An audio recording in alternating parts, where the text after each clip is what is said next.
Hello everyone, welcome back to your own academy, that is Achievers Academy. This side Nisha Sharma, your friend, your guide. Hope you all are fine. So Haryana GK की series को सबसे पहले तो thank you so much इतना प्यार देने के लिए। आपको हरियाणा जीके की सीरीज बहुत अच्छी लग रही है, तो फिर मैंने डिसीजन लिया है कि अल्टरनेट डेज पे क्यों इसको पर डे करवाया जाए, यदि आपको पसंद आ रही है। और आज की जो क्लास है वो हरियाणा जीके में एक बहुत ज्यादा इंपॉर्टेंट टॉपिक है। कोई भी एग्जाम है, मैं कंफर्म बोलती हूँ कि यहाँ से क्वेश्चन जरूर आएगा। तो आज हम पढ़ने वाले हैं हरियाणा की नदियाँ, और आज की क्लास के लिए मैंने बहुत सारी मेहनत की है। उम्मीद है बस आपको क्लास पसंद आ जाए और मेरी मेहनत वसूल हो जाए। चलो करते हैं स्टार्ट। तो हरियाणा की नदियां, तो सबसे पहले बात यही आता है नदियां क्या होती हैं, मुझे बताने की जरूरत नहीं, शायद बच्चे बच्चे को पता है नदियां क्या होती हैं। विश्व की लंबी नदी नील नदी, बड़ी नदी अमेजन नदी, बचपन से रटते आए हैं। भारत की लंबी नदी गंगा नदी, बड़ी नदी ब्रह्मपुत्र नदी। ठीक है, तो हरियाणा पे आ जाते हैं भाई। हरियाणा की बड़ी नदी छोटी नदी सारे फैक्ट्स पढ़ेंगे और देखते हैं। तो सबसे पहले बात आता है कि हरियाणा की नदियां, हरियाणा की नदियों का जिक्र आपको कहाँ मिलता है। ठीक है, हरियाणा की नदियां या हरियाणा की नदियों का जिक्र आपको कहाँ मिलता है। तो हरियाणा की नदियों का जिक्र मिलता है वामन पुराण और ऋग्वेद में। ऋग्वेद में जो जिक्र मिलता है बेसिकली वो सरस्वती नदी का मिलता है 3 बार, और सरस्वती नदी तो अब लगभग लुप्त हो चुकी है। तो इसीलिए इंपॉर्टेंट क्वेश्चन बन जाता है कि हरियाणा की नदियों का जिक्र हमें कहाँ मिलता है। तो आपको ध्यान से आंसर करता है हरियाणा की नदियों का जिक्र हमें वामन पुराण में मिलता है। बट ऑप्शन में आ जाए Vamana Purana Saraswati, A and B both, तो आप आंसर करेंगे ए एंड बी बोथ।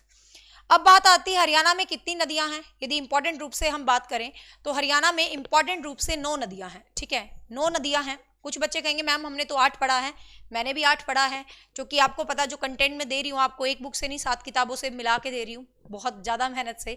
तो आपको कुछ बुक्स में 8 लिखा मिलेगा, कुछ बुक में 9 लिखा मिलेगा, बट प्रेजेंट आप बात करें तो 9 नदियां ही मार्क करेंगे यदि 9 ऑप्शन में मिलता है। 9 ऑप्शन में नहीं मिलता है, उत्तर पूर्वी 5 नदियां हैं और दक्षिण भारत की 4 नदियां हैं, तो टोटल हो जाती है 9 नदियां। ठीक है, तो 9 ऑप्शन में है तो आप 9 आंसर करेंगे। 9 ऑप्शन में नहीं मिलता है तो आप 8 आंसर करेंगे। अब कोई बच्चा कहेगा मैम दोनों मिलते हैं, तो सीधी बात है common sense is not so common in common people, तो नो ही करोगे, है ना। क्लियर। तो अब जो हरियाणा की नदियां यदि हम बात कर लेते हैं तो बहती हैं भाई, उत्तर पूर्वी अपवाह तंत्र है और दक्षिण भारत की हैं।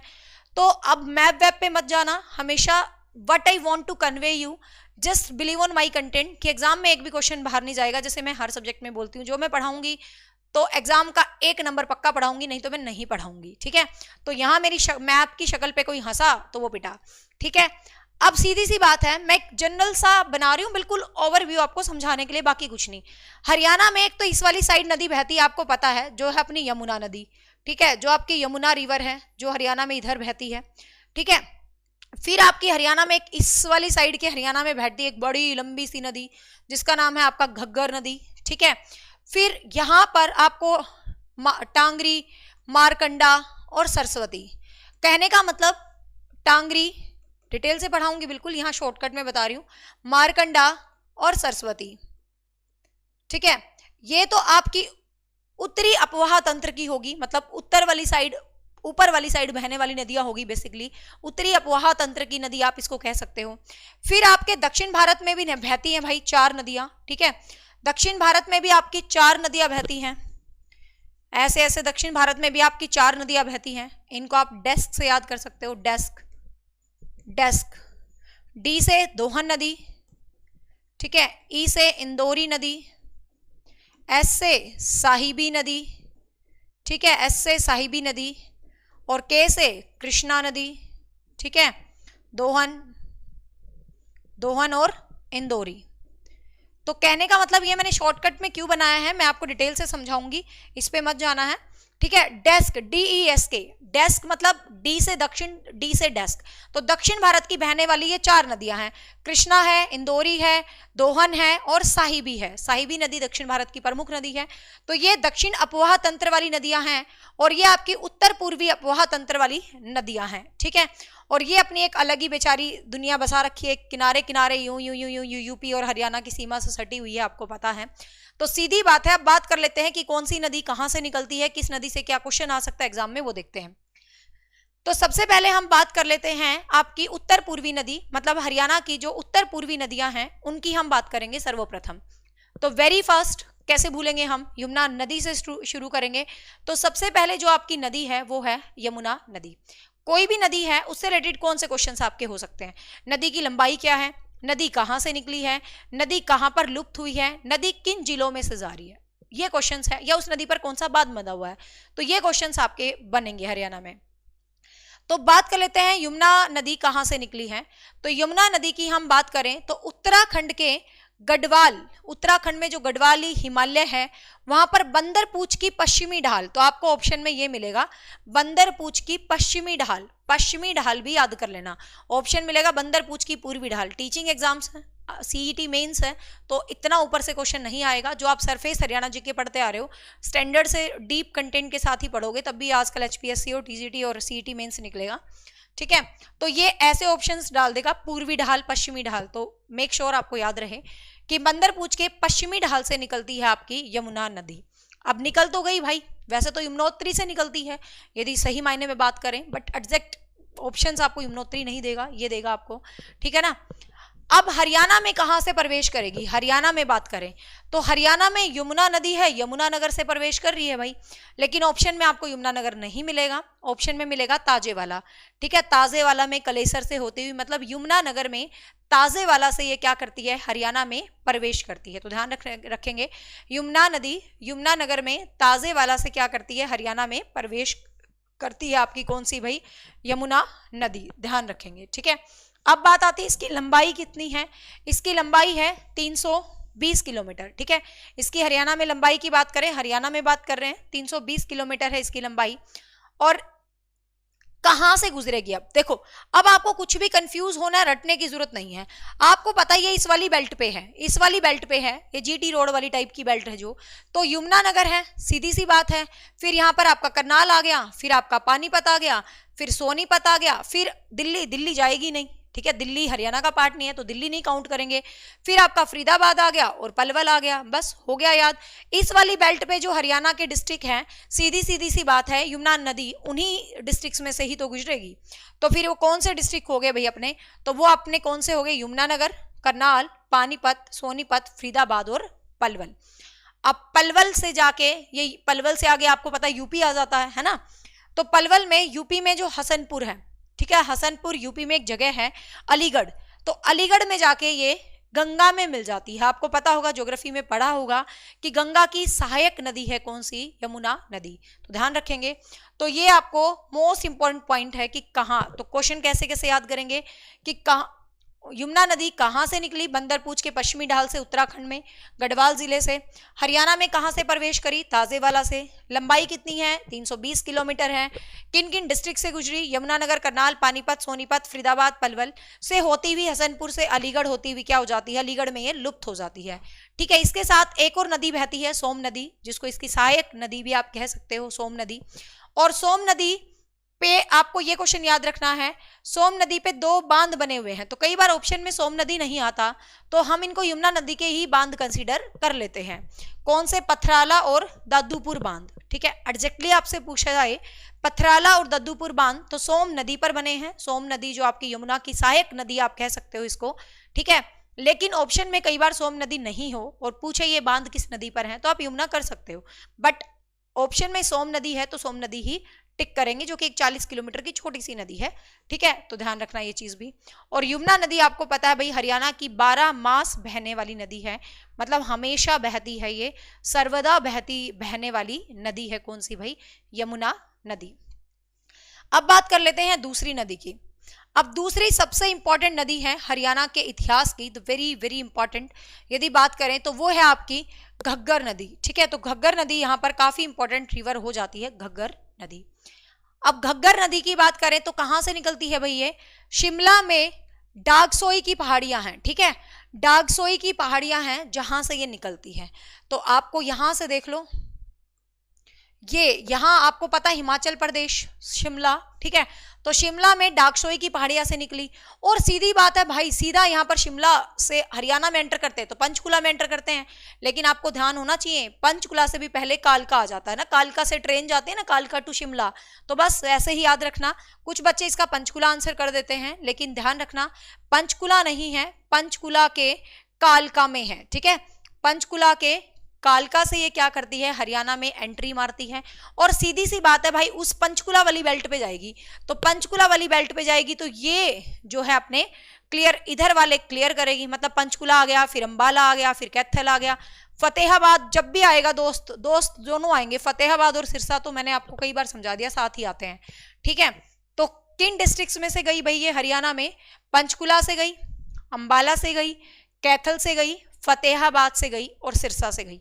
अब आपको पता है सिरसा के साइड में राजस्थान आ गया, ठीक है, सिरसा से आगे तो राजस्थान के हनुमानगढ़ में ये क्या हो जाती है, विलुप्त हो जाती है। विलुप्त का मतलब गुम हो जाना, गुम होना इन द सेंस उसमें जाकर ये किसी नदी में नहीं मिली, मतलब पता नहीं कहाँ गुम हो गई, पता ही नहीं चला, नदी जा रही है जा रही है जा रही है, पतली हो रही है, पता नहीं कहाँ हनुमानगढ़ में विलुप्त हो गई है, ठीक है। तो ध्यान रखना कहाँ विलुप्त हुई है, हनुमानगढ़ में। कहाँ से निकली, शिमला के डाकसोई से, मतलब हिमाचल प्रदेश से कहोगे आप इसका उद्गम स्थान, ठीक है ना, तो हिमाचल प्रदेश कहेंगे हम इसका उद्गम स्थान। इन जिलों में से गुजरी है, यहाँ पर जाकर लुप्त हो गई है। 250 किलोमीटर की ये नदी है, मतलब 250 किलोमीटर इसका हरियाणा में, मतलब इसकी लेंथ है, इसकी लंबाई है, ठीक है। ये बरसाती है, मतलब मौसमी नदी आप इसको कह सकते हो, सीजनल रिवर है, ये कभी कभी बहती है। बारिशों के दिन में देखना घग्गर उफान पर होती है, खबरों में आती है घग्गर उफान पर है। पंचकुला में मैंने देखा है ऐसे ही लाल लाल सी हुई रहती है, थोड़ी पीली पीली लाल लाल, बड़ी मिट्टी से भरी हुई है, तो मतलब क्लीन नहीं है वाटर इसका ज़्यादा, ठीक है। तो ये इस तरीके से जो है आपके मतलब उत्तर पश्चिम जो सीमा है आपको पता है ये हरियाणा की, इस सीमा पर जो है ये बेसिकली बहती रहती है, ठीक है, इस सीमा पर ये बेसिकली बहती रहती है। पाकिस्तान में इस नदी को हाकरा नदी कहते हैं, एक नया फैक्ट है याद करना, पाकिस्तान में इस नदी को हाकरा नदी कहते हैं। और जो ये सिरसा है ना, सिरसा में इस नदी के ऊपर एक बांध बना रखा है, आपको पता नदियों पर ही बांध बनते हैं, तो सिरसा में इस नदी पर एक बांध बना रखा है जिस बांध का नाम है O2 बांध। तो ध्यान रखेंगे O2 बांध किस नदी पर स्थापित है, तो जस्ट रिमेंबर O2 बांध घग्गर नदी पर स्थापित है, ठीक है, O2 बांध घग्गर नदी पर स्थापित है, ठीक है, तो ये भी आपको ध्यान रखना है। अब आ जाते हैं तीसरी इंपॉर्टेंट या घग्गर की सहायक नदी है, कौन सी भाई, मारकंडा नदी, ठीक है। घग्गर की सहायक नदी है कौन सी, मारकंडा नदी जो है घग्गर की क्या है, सहायक नदी है। अब ये कहाँ से निकलेगी भाई, ये निकलती है हिमाचल प्रदेश के नाहन, ठीक है, नाहन डिस्ट्रिक्ट से, मतलब नाहन जगह है जहां से ये रिवर निकलती है, शिवालिक की पहाड़ियों से निकलती है। तो आपको ऑप्शन में क्या मिलेगा कि ये आपकी मारकंडा नदी कहाँ से निकलती है, शिवालिक की पहाड़ियों से निकलती है, नाहन से निकलती है, या धरतीपुर पर्वत में से निकलती है। देखो सारे ऑप्शन होते हैं, जैसे मैं कहूँ हम भारत के हरियाणा के पानीपत में रहते हैं तो वही चीज़ आ जाती है कि ये भी डिफरेंट एरिया बना रही है। तो आपको ध्यान रखने, पूछे किस पर्वत से निकलती है तो धरतीपुर पर्वत से निकलती है। कहाँ से निकलती है, शिवालिक की पहाड़ियों से निकलती है। लेकिन ऑप्शन में नाहन हो तो सबसे पहली प्रायोरिटी आप नाहन जिले को देके जाओगे कि नाहन से निकलती है कौन सी भाई, मारकंडा नदी। अब ये कोई ज्यादा नहीं है, ये कोई ज्यादा नहीं है, हमने ठीक है, ये कोई ज्यादा नहीं है, बस ये अंबाला, कुरुक्षेत्र और कैथल, तो ज्यादा नहीं है, अंबाला, कुरुक्षेत्र और कैथल, ठीक है। तो अंबाला, कुरुक्षेत्र और कैथल, ये अंबाला से हरियाणा में प्रवेश करती है। हर नदी का याद रखना है हरियाणा में प्रवेश कहाँ से करती है, ठीक है, जैसे घग्गर ने कालका से किया, यमुना ने ताजेवाला से किया, उसी तरीके से मारकंडा ने हरियाणा में प्रवेश किया अंबाला से, ठीक है। अंबाला से हरियाणा में एंट्री होगी, कुरुक्षेत्र में गई, एक झील के साथ मिक्स मैच हुआ थोड़ा सा, सनीशा झील है कुरुक्षेत्र में जिसके साथ ये नदी मिली है, और फिर ये कैथल में आके घग्गर में मिल जाती है और कहानी खत्म। सहायक नदी होगी, मतलब घग्गर को हेल्प करी और अपना पानी घग्गर को दिया और चल मेरे भाई एक ही नदी होगी ये बाद में जाके, ठीक है। तो यहाँ पर क्या है आपको ध्यान रखना है। और इस नदी का प्राचीन नाम है अरुणा नदी, ये भी ध्यान रखेंगे, क्वेश्चन आया था अरुणा नदी किस नदी का प्राचीन नाम है, तो मेक श्योर आपको याद रहे अरुणा नदी किसका प्राचीन नाम है, किसका प्राचीन नाम है भाई, मारकंडा नदी का। हरियाणा में ये 90 किलोमीटर लंबी है, क्लियर। हुई भाई मारकंडा नदी। नेक्स्ट यदि हम बात कर लेते हैं सरस्वती नदी। अब देखो सरस्वती नदी की फिलहाल बात करें तो सरस्वती नदी लुप्त हो चुकी है, मतलब सरस्वती नदी इतनी ज्यादा नहीं है हरियाणा जीके में की, लेकिन आपने पीछे खबरें सुनी होगी सरस्वती नदी के अवशेष मिले हैं, सरस्वती नदी के लिए बोर्ड बना दिया है, तो कहीं ना कहीं क्वेश्चन आ सकता है। ठीक है, तो सरस्वती नदी हिमाचल प्रदेश के सिरमौर जिले से, सरस्वती माता तो हमारे सिर पर होती है, मतलब सिर से कहते हैं ना, सिर झुका के हम सरस्वती माता को प्रणाम करते हैं, तो सिरमौर जिले में है भाई, आपकी सिरमौर जिले से निकलती है आपकी सरस्वती नदी और प्रवेश करती है हरियाणा में यमुनानगर। इसके साक्ष्य कहीं ज्यादा नहीं मिले हैं, सिर्फ यमुनानगर में ही सुना है इसके साक्ष्य मिले हैं, लेकिन बहुत पहले ये बहती थी। ठीक है, तो कहते हैं भाई यमुनानगर में प्रवेश करती है, कुरुक्षेत्र वगैरह में, पैथल में जाती है, पंजाब पंजुब में जाके, पंजाब वगैरह में जाकर घग्गर में विलुप्त हो गई है, मतलब ऐसा कहते हैं। अब यमुनानगर की लंबाई, इसकी सरस्वती नदी की लंबाई की बात करते हैं तो किसी को भी नहीं पता, क्योंकि इसके रियल फैक्ट नहीं मिले हैं। सरस्वती नदी तो वेदों के टाइम थी, ऋग्वेद में 3 बार जिक्र हुआ है सरस्वती नदी का, तो ये तो वेदों के टाइम से नदी थी, ये तो विलुप्त है, इसके तो कुछ थोड़े साक्ष्य मिले हैं, तो हम बता ही नहीं सकते कि इसकी लंबाई सही मायने में कितनी है। ठीक है, तो ये चीज भी आपको याद रखना है। आपके जो एग्जाम के लिए क्वेश्चन है, अभी अभी कुछ साल पहले यमुनानगर में एक प्लेस है मुगलावली, तो यहां पर इसके सरस्वती नदी के क्या मिले थे भाई, साक्ष्य मिले थे। तो क्वेश्चन आ जाए सरस्वती नदी के साक्ष्य कहाँ मिले हैं, तो मुगलावली गांव में आपको सरस्वती नदी के साक्ष्य मिले हैं, यहां पर आपको ध्यान रखना है। और कहते हैं मुस्तफाबाद नगर है जहां पर सरस्वती बहती थी, ऐसा लोगों ने कहा है, तो मुस्तफाबाद का नाम बदल के सरस्वती नगर रख दिया गया है। ठीक है, यमुनानगर में एक नगर है मुस्तफाबाद, जिसका नाम बदल के सरस्वती नगर रख दिया है। सरस्वती नदी की महत्ता वेदों में है, ये बोलते हैं महर्षि वेद व्यास ने महाभारत की रचना भी वहीं पर की थी, आपको पता होगा। ठीक है, तो ये फैक्ट भी बताते हैं इसके। और यहाँ याद रखना एक नरकातारी नाम से एक तीर्थ भी है, ये क्वेश्चन आ चुका है। नरकातारी तीर्थ किस नदी पर है, नरकातारी तीर्थ आपका सरस्वती नदी पर स्थित है, तो ये भी आपको ध्यान रखना है भाई, पहले था। हरियाणा सरकार ने इसके विकास के लिए एक बोर्ड भी बनाया है, जिसका अध्यक्ष आपके ये सीएम होते हैं, कोई भी ये ज्यादा बनाते हैं ना डिपार्टमेंट, तो सीएम को अध्यक्ष बना देते हैं, तो श्री मनोहर लाल खट्टर जी आप प्रेजेंट इसके अध्यक्ष कह सकते हो। ठीक है, तो ये है आपकी सरस्वती नदी, कुछ मतलब बहुत ज्यादा फैक्ट्स नहीं है इसके बारे में, ये विलुप्त है, नहीं दिखने को मिलती आजकल, ना तो मौसमी ना ही परमानेंट। ठीक है,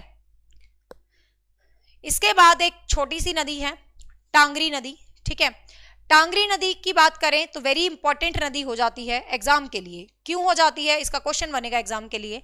कौन सी उत्तर भारत की वो नदी है, उत्तर पूर्वी नदी, उत्तर भारत की नदी, जो कि हरियाणा में ही जिसका उद्गम स्थल है। ठीक है, ये हरियाणा से ही निकलती है, इसकी खास बात ये है।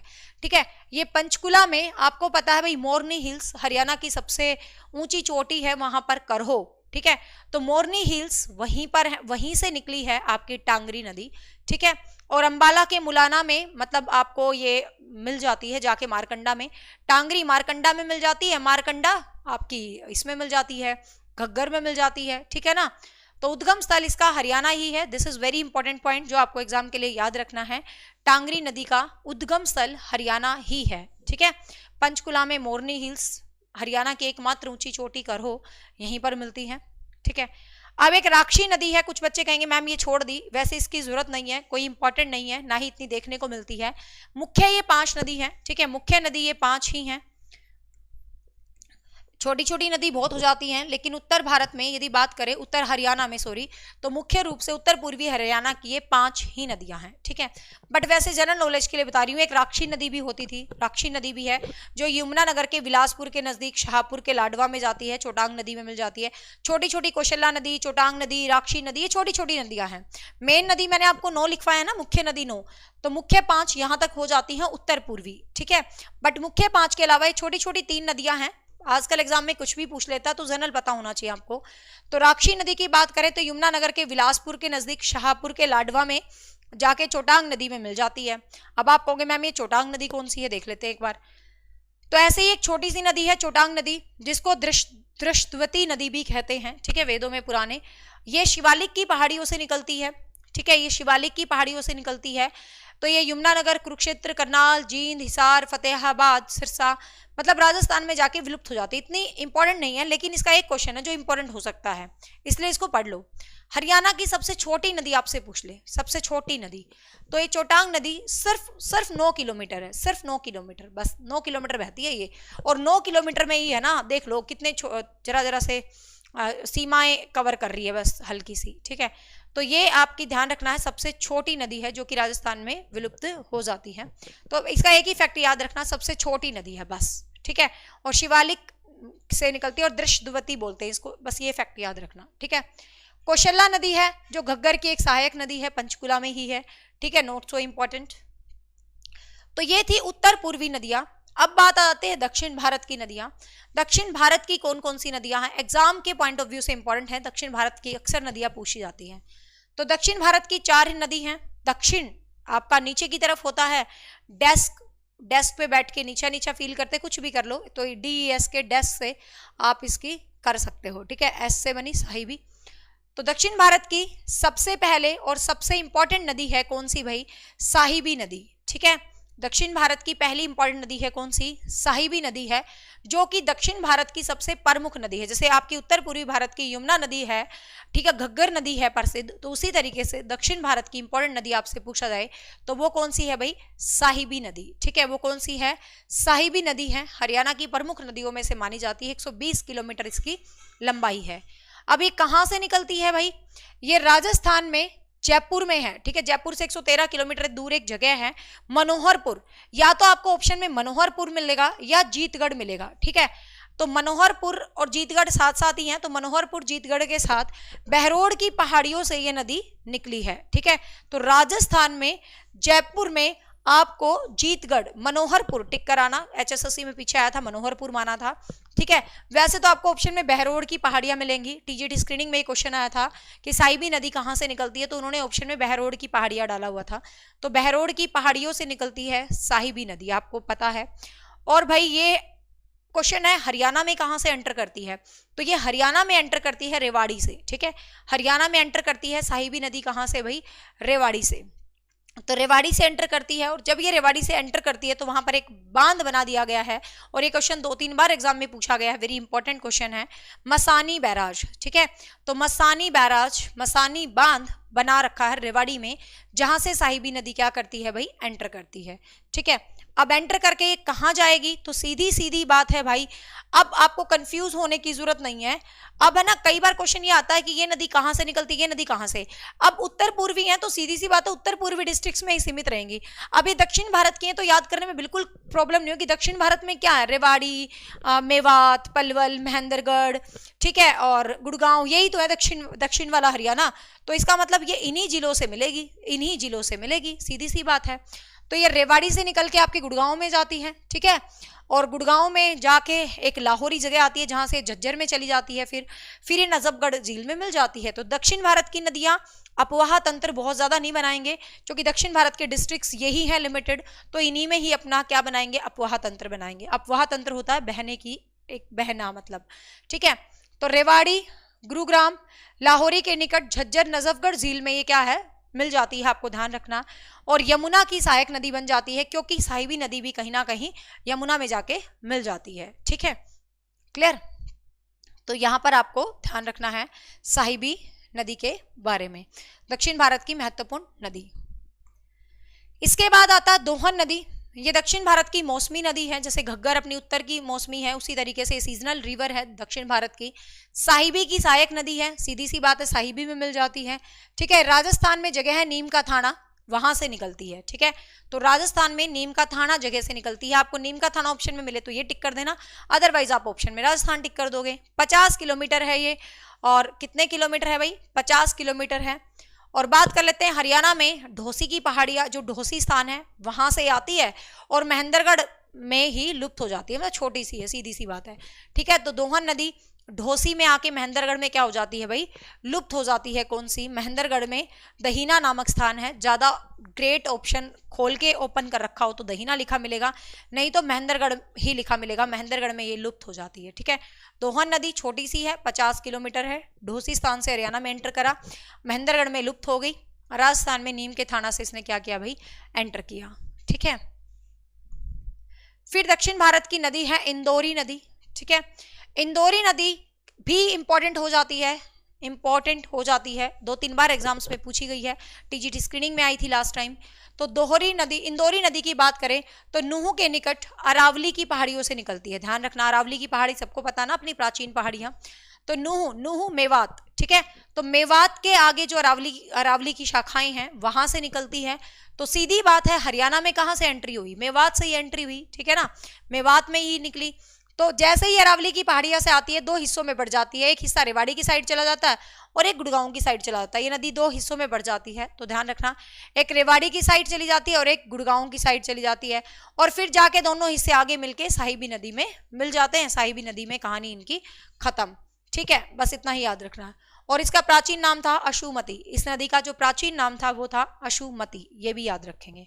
ठीक है, और दक्षिण भारत की जो लास्ट नदी है, the name of that river is Krishnavati नदी। ठीक है, दक्षिण भारत की लास्ट नदी है कृष्णावती, ये भी सेम वही राजस्थान से निकलती है, अरावली की पहाड़ियों से ही निकलती है। ठीक है, रेवाड़ी में ही, मतलब अपनी जो है रेवाड़ी में हरियाणा में एंट्री करती है, और फिर झज्जर में एक बहरोड जगह है जहां पर जाकर ये लुप्त हो जाती है। ठीक है, यहाँ पर जाकर ये क्या हो जाती है भाई, लुप्त हो जाती है। इस नदी को कसौती नदी भी कई किताबों में लिखा हुआ है, तो ध्यान रखना, इसको कसौती नदी भी कहते हैं। तो ये झज्जर में जाके बसई बहरोड झील में, मतलब बसई एक जगह सी है, वहां पर नाले नूले में जाकर ये मिल जाती है, और इसका क्या हो जाता है अभी, कृष्णा नदी का खात्मा हो जाता है। अब हरियाणा में ही मतलब नूह से निकली, तो दक्षिण भारत की इंदौरी नदी कहीं ना कहीं आप कह सकते हो जैसे वो पंचकुला से निकली थी, ऐसे ही ये बिल्कुल मेवात से ही निकली है, तो हरियाणा से ही उद्गम हो गया इसका, इंदौरी का एक तरह से। ये पॉइंट अलग बनाना चाहे एग्जामिनर बना सकता है। ठीक है, तो टोटल नदी कितनी हो गई भाई, 9। बेसिकली यमुना सबसे लंबी नदी है हरियाणा की, 350 किलोमीटर, गग्गर 250 किलोमीटर है, कौशल्या 20 किलोमीटर है, सोम नदी 40 किलोमीटर है, इंदौरी 50 किलोमीटर है, चोटांग सबसे छोटी है 9 किलोमीटर, कृष्णा नदी 30 किलोमीटर है, साहिबी नदी दक्षिण भारत की सबसे बड़ी नदी है, 20 किलोमीटर है। ठीक है, तो ये चीज क्या है आपको ध्यान रखना है। तो यहाँ पर एक सिंपल सी भाषा, मैंने आपको सभी नदियों से जुड़े हुए जितने इंपॉर्टेंट फैक्ट्स हो सकते हैं मैंने आपको बता दिया। आप नदियों क्वेश्चन करके देखना, इजीली आप सोल्व कर पाओगे। और होप सो, उम्मीद करती हूँ वीडियो आपको अच्छी लगी है, और मुझे प्लीज़ यदि वीडियो अच्छी लगी है तो इसको शेयर ज़रूर करना, अपने स्टेटस पे ज़रूर लगाना, ताकि मुझे मोटिवेशन मिले।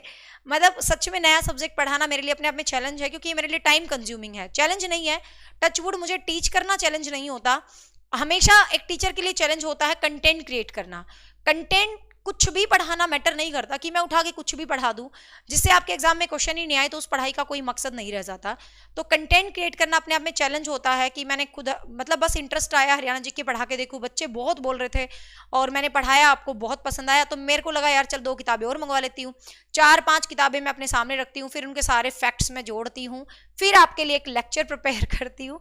तो ये मेरे लिए थोड़ा सा टाइम कंज्यूमिंग हो जाता है। तो बस आपका जो रीइंफोर्समेंट है और जो आपकी फीडबैक है और आपकी शेयरिंग है वीडियो पे, मैंने देखा है क्लास 1 बहुत अच्छी जा रही है, बट क्लास 2 क्लास 3 पे आप इंटरेस्ट ही नहीं ले रहे।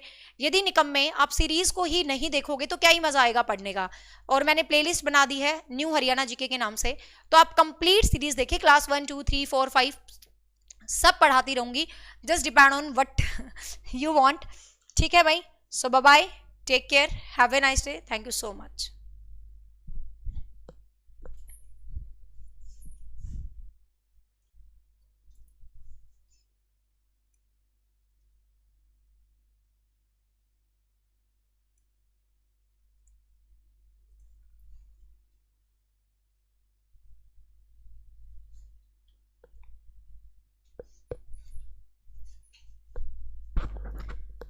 Hello everyone, welcome back to your own academy, that is Achievers Academy. This side Nisha Sharma, your friend, your guide. Hope you all are fine.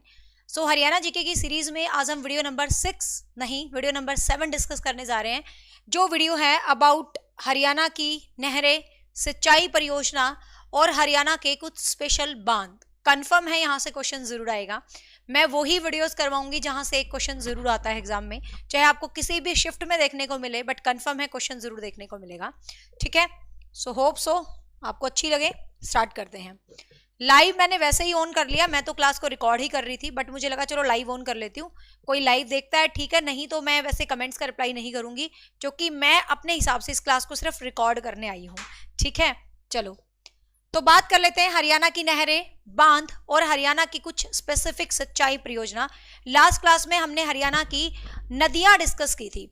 तो एक तो पहले फर्क समझ लीजिए, नदियां आपको पता है नेचुरल होती हैं, जो नदियां होती हैं वो नेचुरल होती हैं, लेकिन जो नहरें होती हैं वो आर्टिफिशियल होती हैं, वो मैन मेड होती हैं। आपको पता है नदियां तो नेचुरली बहती हैं, कहीं से निकलती हैं, गिरती रहती हैं, लेकिन जो नहरें होती हैं ना वो मैन मेड होती हैं। तो उन नहरों का कोई पर्पज होता है। हरियाणा में नहरें बनाने का क्या पर्पस था, मतलब क्या जरूरत पड़ेगी कि हरियाणा में नहर बनाई जाए।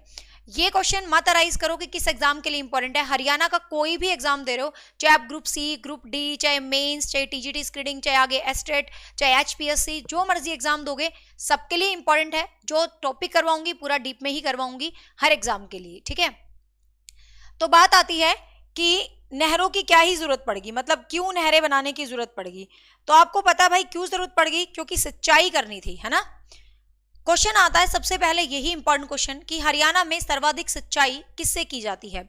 तो कुछ बच्चों को लगता है कि सबसे ज्यादा सिंचाई नहरों से ही होती है, नहरों का ही पानी होता है, लेकिन ध्यान रखना, आपने देखा होगा हरियाणा में डिफरेंट जगह पर कहीं ट्यूबवेल्स लगे हुए हैं, कहीं नलकूप लगे हुए हैं, कहीं नहरें बह रही हैं। तो हरियाणा में जो ज्यादातर सिंचाई की जाती है वो ध्यान रखना नलकूपों से की जाती है। ठीक है, मैक्सिमम सिंचाई हरियाणा में किससे की जाती है भाई, नलकूपों से की जाती है, लगभग 51.12%, मतलब लगभग 52% के अराउंड जो सिंचाई है वो नलकूपों से की जाती है, और लगभग 48 पॉइंट समथिंग, मतलब 49 पॉइंट के अराउंड जो सिंचाई है वो नहरों से की जाती है। ठीक है, तो सेकंड इंपॉर्टेंट सोर्स है हरियाणा में सिंचाई करने का नहर। ठीक है, ये मान के चल सकते हो हरियाणा में नहरें सेकंड इंपॉर्टेंट सोर्स है। अब आती है बात की नहर निर्माण का पिता किसको कहा जाता है, किसने नहरें बनवाने का काम किया। तो हिस्ट्री में आपको पता है तुगलक वंश के एक राजा होते हैं फिरोज शाह तुगलक। तो फिरोज शाह तुगलक को कहा जाता है नहर निर्माण का पिता, या नहरों के निर्माण का पिता किसको कहा जाता है, फिरोज शाह तुगलक को। ठीक है, अब नहरों को डिटेल से करने से पहले हमने नदियां की थी लास्ट क्लास में, तो नदियों के ऊपर कुछ कुछ बांध बने हुए थे। ठीक है, वैसे तो नदी के साथ भी कर लिए थे, बट इनको अलग से कर लो, स्पेशल एग्जाम में क्वेश्चन आ जाता है। तो बात आता है कि नदियों के साथ कौन कौन से बांध बने हुए थे, तो सबसे पहले उनकी बात कर लेते हैं। ठीक है, फिर नहरों की बात करेंगे डिटेल में, क्योंकि छोटा सा पॉइंट है बिल्कुल। तो सबसे पहले बात कर लेते हैं यमुना नदी के ऊपर कौन कौन से बांध बने हैं। यमुना नदी के ऊपर कौन कौन से बांध पता होगा ना, पानी रोककर जो बनाए जाते हैं जिससे बिजली बनती है, बहुत सारे काम आता है, तो बांध बना दिए जाते हैं। तो बात आती है कि कौन कौन से बांध बने हैं। तो यमुना नदी पर सबसे इंपॉर्टेंट यदि हम बात करें तो हथिनी कुंड बैराज। ठीक है, वेरी वेरी इंपॉर्टेंट, आज की क्लास से लिख के ले लो, क्वेश्चन जरूर आएगा एग्जाम में, कंफर्म बोल रही हूं। ठीक है, तो यमुना नदी पर जो बैराज बना है उसका नाम है हथिनी कुंड बैराज। ठीक है, हथिनी कुंड बैराज या ताजे वाला बैराज, क्वेश्चन आएगा किस नदी पर बने हैं, यमुना नदी पर बने हैं। किस शहर में बने हैं, मतलब किस जिले में बने हैं, तो यमुना नगर में बने हैं। ठीक है, तो सीधी सीधी शब्दों में हम दो तरीके से याद करेंगे, यमुना नदी पर कौन से बांध बने हैं या यमुना नगर में कौन से बांध है। ठीक है, इस तरीके से। तो यमुना नदी पर कौन कौन से, हथिनी कुंड बैराज, ताजे वाला, लाल टोपी वाला, रेणुका और लखवार, ये पांचों के पांचों बांध यमुना नदी पर बने हैं। और कहां पर बने हैं भाई, यमुना नगर में बने हैं। ठीक है, तो दोनों तरीके से आपको क्वेश्चन याद रखना है, यमुना नदी पर बने हैं और यमुना नगर में बने हैं, कैसे भी याद कर सकते हो। फिर आपको पता है एक नदी है साथ में ही, सोम नदी। सोम नदी पर दो बांध बने हैं, पथराला बांध और दादूपुर बांध। ठीक है, तो पथराला बांध और दादूपुर बांध किस नदी पर बने हैं भाई, सोम नदी पर बने हैं। किस नदी पर बने हैं, सोम नदी पर। पूछे कहां बने हैं, तो ये भी यमुना नगर में ही बने हैं। ठीक है, तो ये भी कहां बने हैं, यमुना नदी पर ही बने हैं, मतलब यमुना नगर में ही बने हैं। लेकिन यमुना नदी पर दो बांध और बने हुए हैं, बट वो यमुना नगर में नहीं बने हैं, फरीदाबाद में बने हैं, ध्यान रखना, जिनका नाम है पल्ला बांध और अंगनपुर बांध। कहने का मतलब यमुना नदी पर इतने सारे बांध हो जाते हैं, हथिनी कुंड बैराज, रेणुका लखवार, ताजे वाला, लाल टोपी वाला, पल्ला बांध, अंगनपुर बांध, सारे के सारे बांध यमुना नदी पर हैं, आपको ध्यान रखना है, ठीक है। अब यहां से इंपॉर्टेंट क्या है, पल्ला बांध और जो अंगनपुर बांध है ये दोनों फरीदाबाद में बने हैं, बने यमुना नदी पर हैं लेकिन फरीदाबाद में बने हैं, तो ये चीज आपको क्या है ध्यान रखनी है, ठीक है। फिर नेक्स्ट हम बात कर लेते हैं घग्गर नदी पर कौन से बांध बने हैं, ठीक है। घग्गर नदी पर कौन से बांध बने हैं, तो बेसिकली घग्गर नदी पर आपको इंपॉर्टेंट याद रखना है छमला बांध, ठीक है।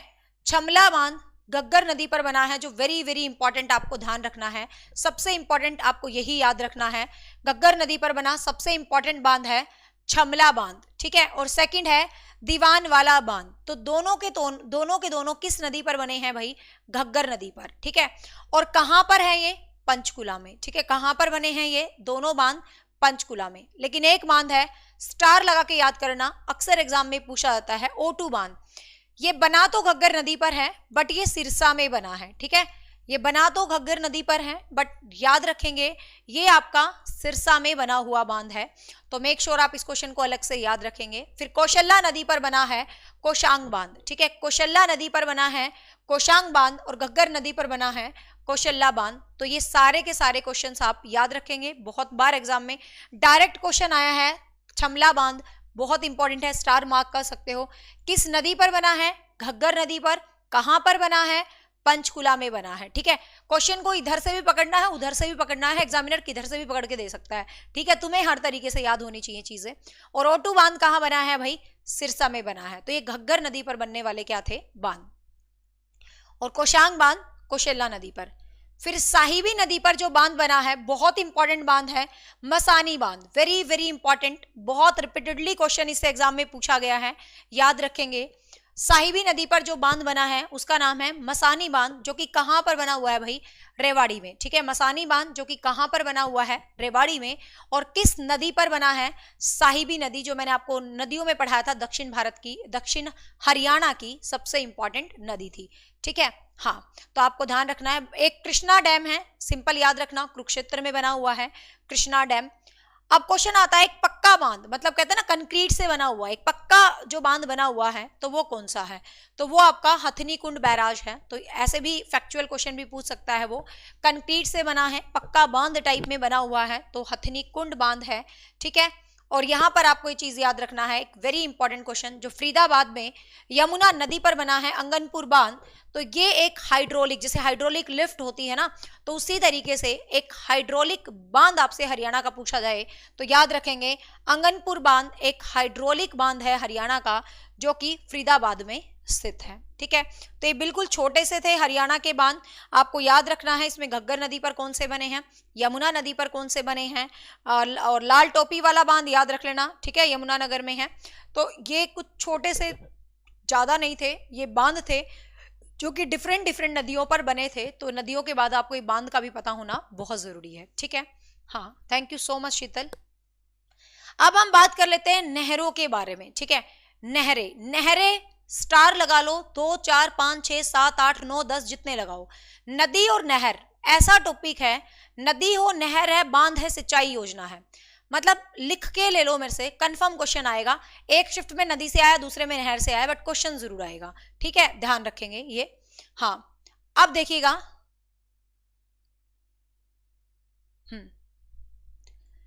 अब बात कर लेते हैं नहरें। नहरें कौन कौन सी है भाई, नहरें कौन कौन सी हैं, फिरोज शाह तुगलक नहर निर्माण का पिता, नहरें निकलवाई हैं। हरियाणा का डिस्ट्रिक्ट जो नहरों पर आश्रित है, जो बहुत ज्यादा नहरें, जिसमें पूरी की पूरी सिंचाई नहरों से ही की जाती है, भिवानी डिस्ट्रिक्ट है, याद रखेंगे। नहरों से सिंचाई किए जाने वाला जो डिस्ट्रिक्ट है वो भिवानी डिस्ट्रिक्ट है हरियाणा में, काफी इंपॉर्टेंट है ये क्वेश्चन अपने आप में। अब नहरों की बात कर लेते हैं, तो सबसे पहले आपको याद होगा, हमने सबसे पहले नदियों की बात की थी, तो इधर आपको याद हो हमने एक बात की थी नदियों की, यहां से आपकी यमुना नदी निकलती थी, ठीक है। यमुना नदी के पश्चिम वाली साइड एक नहर जाती है, ठीक है। आपको पता है ये पूर्व होता है, ये पश्चिम होता है, पूर्व वाली साइड भी जाती है जो इंडिया में दिल्ली साइड बहती है नहर, और पश्चिम वाली साइड भी आती है, ठीक है। पश्चिम वाली साइड एक नहर बहती है, तो इसको हम बोलते हैं पश्चिमी यमुना नहर। पिछली बार स्क्रीनिंग के क्वेश्चन यही था कि हरियाणा में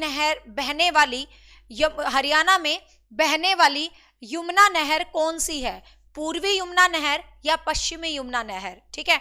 तो क्वेश्चन याद रखेंगे, ये पश्चिमी यमुना नहर है, ठीक है। कौन सी नहर है? पश्चिमी यमुना नहर है। तो मेक श्योर आप इस क्वेश्चन को याद रखेंगे। ये हरियाणा की सबसे पुरानी नहर है, सबसे इंपॉर्टेंट नहर है, सबसे पुरानी नहर है हरियाणा की। कहां से निकली है भाई? तो बताने की जरूरत नहीं है, इधर ताजे वाला है, ठीक है, हथनी कुंड बैराज ताजे वाला, वहीं से इस नहर को निकाला गया है, ठीक है।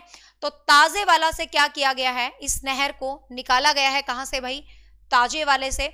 और ये हरियाणा की सबसे पुरानी और सबसे बड़ी नहर है। ध्यान रखेंगे, इस क्वेश्चन को बहुत बार पूछा जाता है।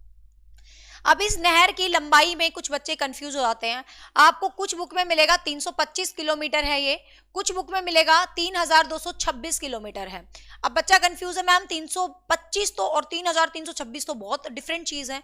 देखो, जो पश्चिमी यमुना नहर को यदि हम एग्जैक्टली देखें तो 325 किलोमीटर है, लेकिन इसके साथ छोटी छोटी बहुत सारी नहरें, नूरे, नाले, नूले, झरने, नदियां, पता नहीं क्या क्या निकलती हैं, झरने तो नहीं है खैर। तो कुछ कुछ इसके साथ में जो अटैच होती रहती हैं, छोटी मोटी नहरें इधर उधर गांव में और हर जगह, सबको जोड़ दिया जाए ना तो इसकी लंबाई बनती है 3226।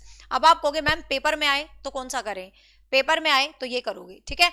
यदि आपको ऑप्शन गिवन है 3226 तो आप मार्क करेंगे 3226, otherwise you should go with 325, it's okay, ठीक है। तो ध्यान रखेंगे। और ये 1879 में निकाली गई थी, 1879 में निकाली गई थी, याद रखेंगे। कहाँ कहाँ है ये नहर भाई, कहाँ कहाँ सिंचाई करती है? तो सीधी बात है, इस वाले रूट पे जो भी आ रहा है उसी में सिंचाई कर रही है। इस वाले पे अंबाला है, करनाल है। नदी से कंपेयर मत करना, नदी तो पानीपत में भी से भी गई थी, लेकिन नहर को भी गुजारेंगे हम, ठीक है। लेकिन डिफरेंस अलग है, नदी और नहर डिफरेंस है। कहीं सोचे कि नदी अलग थी, नहर अलग है दोनों चीजें, बट सिंचाई तो वहीं से करेगी, वहीं से निकलेगी। अंबाला है, करनाल है, कैथल है, सोनीपत, पानीपत, रोहतक, हिसार और सरसा, इन जिलों में क्या करती है भाई? ये पश्चिमी यमुना नहर सिंचाई का काम करती है, ठीक है, ध्यान रखेंगे। इसके बाद जो हरियाणा की दूसरी महत्वपूर्ण नहर है, सेकंड इंपॉर्टेंट नहर है हरियाणा की, यदि हम बात करें तो उस नहर का नाम है भाखड़ा नहर, ठीक है। उस नहर का नाम है भाखड़ा नहर। आपने सुना होगा भाखड़ा बांध, है ना, बहुत सुना है ना। तो यही आपको ध्यान रखना है, ठीक है। भाखड़ा नहर हरियाणा की सेकंड बड़ी नहर है, ठीक है। फर्स्ट तो कौन सी होगी? पश्चिमी यमुना नहर, और सेकंड यदि बात करें तो कौन सी हो गई भाई? भाखड़ा नहर है। आपको ध्यान रखना है, सेकंड बड़ी नहर है। ये कहां से निकलती है? पंजाब में सतलुज नदी पर, ठीक है, ध्यान रखेंगे। पंजाब में सतलुज नदी पर बांध बना रखा है, भाखड़ा बांध, ठीक है। पंजाब में सतलुज नदी पर बांध बना रखा है, कौन सा भाई? भाखड़ा बांध, ठीक है। भाखड़ा बांध से ये निकलती है। अब हमारे लिए क्वेश्चन क्या इंपॉर्टेंट है, हरियाणा में कहां से प्रवेश करती है? हरियाणा में कहां से आ गई ये? तो हरियाणा में ये टोहाना से प्रवेश करती है। टोहाना फतेहाबाद के अंदर है, ठीक है। टोहाना फतेहाबाद के अंदर है। और याद रखेंगे एक क्वेश्चन यहां पर, टोहाना को नहरों का नगर या नहरों का शहर भी कहा जाता है, ठीक है। टोहाना को नहरों का नगर या नहरों का शहर भी कहा जाता है, तो ये भी याद रखेंगे। हरियाणा के टोहाना से निकलती है, मतलब फतेहाबाद से निकलती है, और यहाँ पर सीधी सी बात है, सिरसा, फतेहाबाद, हिसार, इन वाली साइड बेसिकली ये सिंचाई करती है, ठीक है। तो एक काफी बड़ी नहर है, दूसरी बड़ी नहर है। तो इसको हम क्या करते हैं, जैसे ये नहर निकलती है ऐसे डिवाइड कर देते हैं दो भागों में, ठीक है। एक भाग जींद वाली साइड सिंचाई कर देता है और एक भाग बरवाला वाली साइड सिंचाई कर देता है। तो जींद में जो ब्रांच है उसको हम बोलते हैं नरवाला ब्रांच, याद रखेंगे, नरवाना, ठीक है। और हिसार में जो सिंचाई करती है उस ब्रांच को बोलते हैं बरवाला ब्रांच। तो क्वेश्चन क्या बन सकता है कि नरवाना ब्रांच और बरवाना ब्रांच, नरवाना और बरवाला ब्रांच किस नहर से संबंधित है? किस नहर से संबंधित है? तो याद रखेंगे किस नहर से संबंधित है? भाखड़ा नहर से हैं। और बरवाला की बजाय नरवाना ब्रांच की सिंचाई, मतलब ज्यादा पानी मिलता है नरवाना ब्रांच को जींद वाली साइड, ठीक है। नरवाना जींद में है, आपको पता होगा, और बरवाला हिसार में है। एक बार एग्जाम में ये भी क्वेश्चन आया था, बरवाला किस जिले में है? तो बरवाला हिसार जिले में है, ध्यान रखेंगे। तो ये भी अपने आप में भाखड़ा नहर भी क्या हो जाती है भाई? हरियाणा की एक इंपॉर्टेंट नहर हो जाती है, ठीक है। फिर भाखड़ा नहर से ही एक नहर निकाली जाती है, मतलब भाखड़ा नहर से ही एक नहर और निकाली जाती है जिस नहर का नाम है जवाहर नेहरू नहर। ठीक है, तो ध्यान रखेंगे भाखड़ा नहर से ही निकाली जाती है ये। तो भाखड़ा नहर से कौन सी निकाली जाती है? जवाहर नेहरू नहर। ठीक है, इस नहर की खास बात क्या है, ये क्वेश्चन आ चुका है पिछली बार स्क्रीनिंग के एग्जाम में, you can mark the star, कि जवाहर नेहरू नहर से सिंचाई कहाँ की जाती है? तो महेंद्रगढ़ जिले में। ठीक है, कहाँ की जाती है भाई? महेंद्रगढ़ जिले में जो सिंचाई की जाती है वो किससे की जाती है? जवाहर नेहरू नहर से। ठीक है, क्वेश्चन इंपॉर्टेंट है, याद रखेंगे इसको। तो सबसे पहले 1976 में पानी छोड़ा था, मतलब भाखड़ा ही जो नहर थी उसी से अलग करके एक नहर बना दी, जवाहर नहर। ठीक है, और महेंद्रगढ़ साइड एक बार सूखा पड़ गया था बहुत जबरदस्त वाला, तो कहते हैं इस नहर से वो सूखा मिटाया गया था। तो यहां से ये क्वेश्चन भी आपके एग्जाम के लिए बन सकता है कि महेंद्रगढ़ में सूखा मिटाने के लिए जिस नहर को इस्तेमाल किया गया था वो नहर कौन सी थी भाई? जवाहर नेहरू नहर। ठीक है, तो ये भी याद रखेंगे, जवाहर नेहरू नहर। फिर आती है गुड़गांव नहर। तो गुड़गांव नहर आपको पता ही है, गुड़गांव में ही सिंचाई करती होगी भाई, तभी तो गुड़गांव नहर रख दिया। तो गुड़गांव और फरीदाबाद में सिंचाई जिस नहर से होती है उसका नाम है गुड़गांव नहर। ठीक है, दिल्ली में एक ओखला बैराज है तो वहां से निकाली जाती है। ठीक है, तो ध्यान रखेंगे, क्वेश्चन डायरेक्ट पूछा जा सकता है कि गुरुग्राम नहर या गुड़गांव नहर कहां से निकाली जाती है? ओखला बैराज से। ठीक है, दिल्ली में ओखला बैराज से ये नहर निकाली जाती है और ये आपके गुड़गांव और फरीदाबाद के लोगों को सिंचाई में हेल्प करती है। ठीक है, इसके अलावा 3 छोटी छोटी नहर है, लेकिन तीनों अपने आप में इंपॉर्टेंट है क्योंकि तीनों का एक क्वेश्चन बनता है जो एग्जाम में जरूर आता है। ठीक है, पिछली बार ये क्वेश्चन आया था। ये तीनों नहर भी हैं और ये तीनों सिंचाई परियोजनाओं में भी ऑफिशियल काउंट होती हैं। ठीक है भाई, कुछ नहरों को हम स्पेसिफाइड कर देते हैं ना कि ये नहर से सिंचाई परियोजना बनाए रहे हैं, हम प्लान्स बना रहे हैं, तुझे इतना पानी देना होगा, ये करना वो करना। तो ये तीनों सिंचाई परियोजनाएं भी हैं और स्पेसिफिक नहर भी हैं। वैसे तो सभी नहरों का मतलब ही होता है सिंचाई करना, लेकिन कुछ स्पेसिफिक परियोजनाएं बना देते हैं नाम से, तो ये तीनों सिंचाई परियोजनाओं में भी काउंट होती है और नहर भी हैं। तो एक तो है भिवानी नहर। भिवानी नहर को कहा जाता है बीएन चक्रवर्ती नहर। This is the question for exam. Bhiwani नहर को कहा जाता है बीएन चक्रवर्ती नहर। क्या कहा जाता है? बीएन चक्रवर्ती नहर, जिसको कि भाखड़ा नहर से ही निकाला गया है। ठीक है, इसकी लंबाई की बात करें तो 220 किलोमीटर है। आपको क्वेश्चन क्या याद रखना है, किस नहर को बीएन चक्रवर्ती नहर कहा जाता है? तो भिवानी नहर को बीएन चक्रवर्ती नहर भी कहा जाता है। दूसरा है लाहौरू। लाहौरू भिवानी में है, लुहारू बोलते थे ना, तो लाहौरू या Luharu, whatever you can speak. ठीक है, तो लुहारू या लाहौरू जो भी इसकी प्रोनाउंसिएशन है, इसको इंदिरा गांधी नहर भी कहा जाता है। ठीक है, इसको इंदिरा गांधी नहर भी कहा जाता है। ये क्वेश्चन स्क्रीनिंग 2015 इंग्लिश के एग्जाम में आया था। इंदिरा गांधी नहर, किस नहर को इंदिरा गांधी नहर कहा जाता है? तो लोहारू नहर को इंदिरा गांधी नहर भी कहा जाता है। ध्यान रखेंगे, 225 किलोमीटर है इसकी लंबाई। और जूही नहर को बंसीलाल नहर भी कहा जाता है। ठीक है, तीनों भिवानी की नहरें हैं, तीनों अपने आप में इंपॉर्टेंट है, तीनों ही भिवानी से रिलेटेड हैं, तीनों ही अपने आप में इंपॉर्टेंट है। तीनों का ही नाम याद रखना। जूही नहर कहाँ है? भिवानी में, ऐसे भी क्वेश्चन आ सकता है।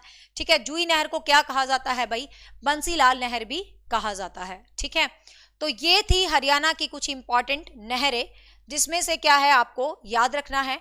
कौन? फटाफट से मैं रिपीट कर देती हूँ। पश्चिमी यमुना नहर जो कि ताजेवाला से निकाली, जो सबसे इंपॉर्टेंट नहर है, हरियाणा की सबसे पुरानी। फिर आपकी भाखड़ा नहर है जो कि टोहाना से निकलती है, नहरों का नगर है, जिसकी 2 ब्रांच है, नरवाना और बरवाला, आपको ध्यान रखनी है। फिर जवाहर नहर जो महेंद्रगढ़ में सिंचाई करती है। गुड़गांव नहर दिल्ली के ओखला बैराज वाला क्वेश्चन याद रखना है। और भिवानी और लोहारू और जूही नहर को जो कहा जाता है, that is important for you, ये आपको याद रखना है। ठीक है, अब बात कर लेते हैं कौन कौन सी सिंचाई परियोजनाएं हैं हरियाणा में। तो सिंचाई परियोजनाएं 3 तो यही हैं, भिवानी, लाहौरू और जूही, ये तीनों ही सिंचाई परियोजनाएं हैं। तीनों का डिटेल यही है जो हमने यहाँ पढ़ा है कि इनको ये कहा जाता है। किस सिंचाई परियोजना को इंदिरा गांधी सिंचाई परियोजना भी कह सकते हैं। क्वेश्चन को कैसे भी मूव कर दे, नहर की बजाय परियोजना भी लिख सकता है, बट आपको ध्यान रखना है क्वेश्चन यही होगा। ठीक है, नांगल उत्थान सिंचाई, यहां से ये 2 और याद करना अलग से। नांगल उत्थान सिंचाई अंबाला में है। ठीक है, नांगल उत्थान सिंचाई अंबाला में है। और नरवाना सिंचाई परियोजना जींद में है। ठीक है, बस ये 2 क्वेश्चन और याद रखना, ये क्वेश्चन आ चुका है। नांगल उत्थान सिंचाई परियोजना कहाँ है? नांगल चौधरी है ना, अंबाला वाली साइड, तो सीधी सी बात है अंबाला में है। ठीक है, नरवाना सिंचाई परियोजना कहां पर है? जींद में है। नांगल उत्थान परियोजना लगभग 45.500 एकड़ भूमि की सिंचाई करने में क्या करती है भाई? हेल्प करती है। ठीक है, तो ये हो गई हरियाणा की कुछ छोटी सी नहरें, मतलब हमने 2 क्लास में हरियाणा की नदियां, हरियाणा की नहरें, सिंचाई परियोजनाएं, साथ में हरियाणा की कुछ बांध को मैंने कंक्लूड करने की कोशिश करी है। Guys hope so you like the class, क्योंकि आपको पता है, देखो फिर हर बार मैं यही डायलॉग बोलती हूँ क्योंकि इट्स रियलिटी। ठीक है, और लोग पीपीटी बना के पढ़ाते हैं, मैं जो हूँ वो ही हूँ, मुझसे नहीं बनती है पीपीटी, तो हम अपने हाथ की मेहनत कर लेते हैं। तुम सोचो ये पीपीटी है, सीधी सी बात है। ठीक है, तो भाई मैं अपनी तरफ से बेस्ट कोशिश करती हूँ आपके लिए जितना पॉसिबल हो हेल्प करने का। बाकी आपको हरियाणा जीके की सीरीज कैसी लग रही है मुझे कमेंट डाउन जरूर करके बताएं। एटलीस्ट अपने दोस्तों को शेयर कर दिया करो, तुम्हारा क्या ही बिगड़ेगा, तुम स्टेटस पे वीडियो शेयर कर दोगे तो हरियाणा जीके की, क्योंकि मुझे ना कॉन्फिडेंस आने लगेगा कि हाँ मैं हरियाणा जीके ठीक करवा लेती हूँ। ठीक है, so hope so guys you like this series. So if you like then don't forget to like. Channel पे पहली बार जुड़े हैं तो आप हमसे जुड़ सकते हैं। हमारा चैनल डेडिकेटेड है टीचिंग एग्जाम्स को, किसी भी स्टेट के कोई भी टीचिंग एग्जाम की तैयारी आप कर रहे हो तो आप एक परफेक्ट प्लेस पे हैं, आपको बहुत बेहतरीन चीजें मिलने वाली हैं। शुरू से जिन्होंने सब्सक्राइब कर रखा उनको दिल से थैंक यू, बट बाकी फैमिली बढ़ती रहे तो मजा आता है भाई। ठीक है, so bye bye, take care, have a nice day. इस क्लास को मैंने रिकॉर्ड किया है, डेट्स वाई मैंने कोई कमेंट नहीं लिया है। मैं अपनी क्लास को किसी भी टाइम रिकॉर्ड करती हूँ हरियाणा जीके की, तो मैं ऐसे ही लाइव शुरू कर दिया करूंगी। कोई लाइव आता है ठीक है, नहीं आता है ठीक है, तो जिस टाइम भी मुझे रिकॉर्ड करने का टाइम मिलेगा आई रिकॉर्ड द क्लास। ठीक है, और अल्टरनेट डेज की बजाय आपको डेली हरियाणा जीके देने की कोशिश करूंगी। Bye bye, take care, thank you so much. Manoj Kumar, कोई भी बैच आपको लेना है तो just download Achievers Academy app, and Achievers Academy app download कीजिए, वहां पर आप जाइए और सभी बैचेस सीक्वेंस में लिखे हुए हैं, सभी बैचेस में बहुत जबरदस्त तरीके से कंटेंट चल रहा है। फिर भी मैं टाइम निकाल के यूट्यूब पर क्लास जरूर से जरूर डालती हूँ। ठीक है, रात को मिलेंगे टीचिंग एप्टीट्यूड सीरीज के साथ 9 बजे। Till then take care, bye bye, have a nice day, thank you so much. और हाँ, जो लाइव देख रहे थे वो भी कमेंट जरूर करना, क्योंकि मैंने live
Hello everyone, welcome back to your academy, that is Achievers Academy. This side Nisha Sharma, hope you all are fine. So start करते हैं अपनी आज की क्लास हरियाणा जीके, क्योंकि हरियाणा जीके अब ये लगा लो बहुत ज़्यादा इंपॉर्टेंट होने वाली है। अपकमिंग हरियाणा में सीईटी मेंस का एग्जाम आ रहा है, ग्रुप डी के एग्जाम आ रहे हैं, हरियाणा पुलिस का एग्जाम आ रहा है, तो मतलब बहुत सारे एग्जाम आ रहे हैं। हरियाणा जीके की वेटेज सबसे ज़्यादा होने वाली है, इसलिए इस सीरीज को तो हम मिस करेंगे नहीं, डेली करेंगे। ठीक है, हाँ, तो आज हम क्लास नंबर 29 डिस्कस करेंगे, जो कि हरियाणा की ज्योग्राफी से रिलेटेड होगी। काफी इंपॉर्टेंट क्लास रहेगी, उतने ही शब्दों में कंक्लूड करने की कोशिश करूंगी जितने एग्जाम में क्वेश्चन आते हैं। उससे पहले एक गुड न्यूज है आपके साथ शेयर करूंगी। पीआरटी वाले जो भी स्टूडेंट हैं, जेबीटी वाले जो भी स्टूडेंट हैं, जल्दी से खुश हो जाओ, आपके लिए गुड न्यूज है। जेबीटी की परमानेंट वैकेंसीज आने वाली हैं। यस, आपने सही सुना है, लेकिन हरियाणा में नहीं, चंडीगढ़ जो एडमिनिस्ट्रेटिव डिपार्टमेंट है, चंडीगढ़ एजुकेशन डिपार्टमेंट है, वहां पर जेबीटी की परमानेंट वैकेंसीज आने वाली हैं इस मंथ के लास्ट में।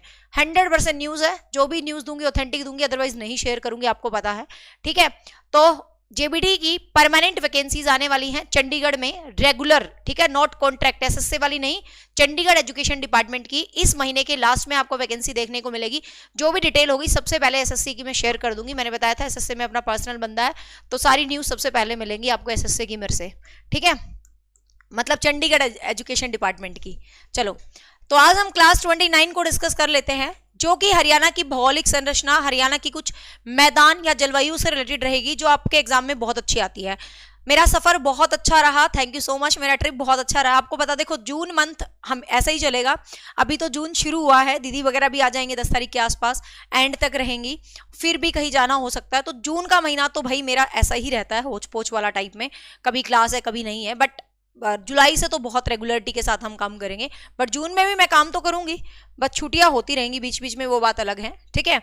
और बहुत अच्छा रहा मेरा trip, and thank you so much आप लोगों को। बहुत ज़्यादा मैं आज ही आई थी, सुबह सुबह आई थी, लेकिन पूरा दिन हो गया आराम, तो मुझे लगा क्लास ले लूँ, मेरा जी नहीं लगता जब तक मैं क्लास ना लूँ। थोड़ी बातें हो गई, कोई बात नहीं।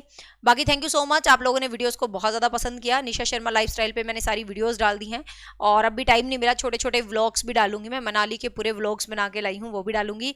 और इंस्टाग्राम पे मैंने बहुत सारी फोटोज और वीडियोज डाल दी हैं, फॉलो कर लेना वहां पर, लिंक अपने चैनल के अबाउट सेक्शन में है, ठीक है। चलो अब करते हैं क्लास। हरियाणा की भौगोलिक संरचनाएं, हरियाणा की भौगोलिक संरचनाएं या हरियाणा को किस तरीके से बांटा गया है, क्या उसके मैदान हैं। अब किसी का कमेंट नहीं लूंगी भाई, सीधा क्लास पे काम करेंगे। तो हरियाणा की भौगोलिक संरचनाएं, सबसे पहले यहां से कोई क्वेश्चन खास नहीं बनेगा। जो भौगोलिक संरचना है बेसिकली हरियाणा किस पार्ट में है, उत्तर में है, कौन से अक्षांश देशांतर में है, अक्षांश रेखाओं में कौन सा है, ये सारी चीज मैं आपको ऑलरेडी क्लास 1 में बता चुकी हूं, ठीक है। तो हरियाणा को भौगोलिक दृष्टि से बात करें तो 3 इकाइयों में बांटा गया है। पहला क्वेश्चन आपसे पूछा जाएगा सीधा कि हरियाणा को भौगोलिक दृष्टि से कितनी इकाइयों में बांटा गया है।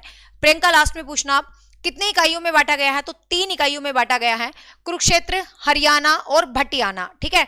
कुरुक्षेत्र, हटियाना और भटियाना भी बोल देते हैं, भटियाना भी या भटियाना, ठीक है। अब यहां से क्या क्वेश्चन पूछा जाएगा मैं आपको बताती हूं। पहला क्वेश्चन आपको बनेगा कि हरियाणा को कितनी इकाइयों में बांटा गया है, तो आपको ध्यान रखना बस 3 इकाइयों में बांटा गया है। क्वेश्चन पूछ लेगा हरियाणा की कौन सी इकाई नहीं है, तो पता होना चाहिए कुरुक्षेत्र, हरियाणा, इसको आप जटियाना भी बोल देते हैं, कुरुक्षेत्र, हरियाणा, जटियाना और भटियाना, ठीक है। 3 इकाइयों में बांटा गया है, आपको ध्यान रखना है। कुरुक्षेत्र वो इकाई है जो करनाल जींद वाला साइड वाला एरिया है, आपको पता है, ठीक है। हरियाणा यदि बात करें, हरियाणा वो इकाई है मतलब जिसमें जाटों की अधिकता के कारण, जैसे हिसार वाला क्षेत्र है, हांसी, फतेहाबाद, रोहतक, गुड़गांव वाला जो क्षेत्र है, इसको हम हरियाणा या जटियाना क्षेत्र भी कहते हैं। और तीसरा क्षेत्र है भटियाना, जहां पर भट्ट जाति वगैरह होती थी इस तरीके से, ठीक है। तो फतेहाबाद के मतलब तहसील में भाटी राजपूत वगैरह होते थे, तो इसको भटियाना बोल देते हैं। तो ये कोई एग्जाम के लिए ज्यादा इंपॉर्टेंट क्वेश्चन नहीं है, बस इतना सा ही क्वेश्चन आपको पूछा जा सकता है कि निम्न में से हरियाणा की इकाई कौन सी नहीं है। तो आपको 4 ऑप्शंस दिए होंगे और आपको एक को फाइंड आउट करना है, डेट्स इट, आगे क्वेश्चन नहीं आएगा। अब जो क्वेश्चन बनेगा आपका यहां से बनेगा, this is very very important point, जो यहां से क्वेश्चन बनेगा। डॉक्टर जसबीर सिंह है, आपको ध्यान रखना है, ज्योग्राफी के मतलब ज्ञाता आप कह सकते हो। तो क्वेश्चन, पहला क्वेश्चन ये बनेगा, डॉक्टर जगबीर सिंह ने कौन सी बुक लिखी है। एचएसएससी में ये क्वेश्चन ऑलरेडी आ चुका है।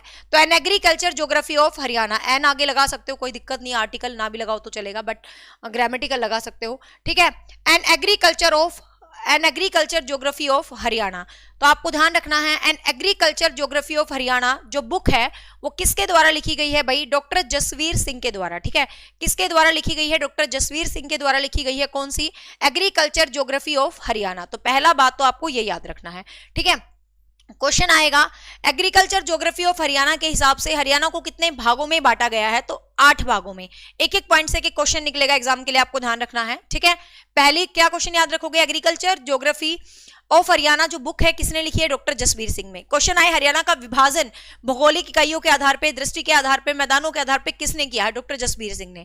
कितने भागों में हरियाणा को डिवाइड किया है भाई, 8 भागों में। वो कहता है कि जो आपका हरियाणा है ना, ये भौगोलिक इकाइयों की दृष्टि से, मैदानी इकाइयों की दृष्टि से 8 भागों में बटा हुआ है, ठीक है। तो कौन कौन से 8 भाग है और इनसे कैसे कैसे क्वेश्चन आपसे बनेंगे एग्जाम में, वो देखते हैं। तो सबसे पहले जो हरियाणा का भाग है उसको हम बोलते हैं शिवालिक का मैदान, ठीक है।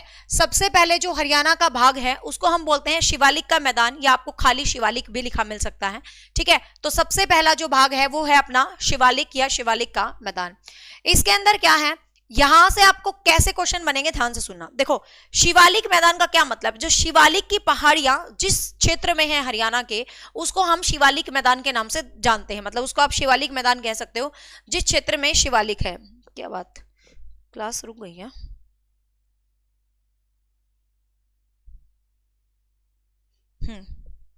ठीक है, तो उसको हम शिवालिक क्षेत्र बोल देते हैं।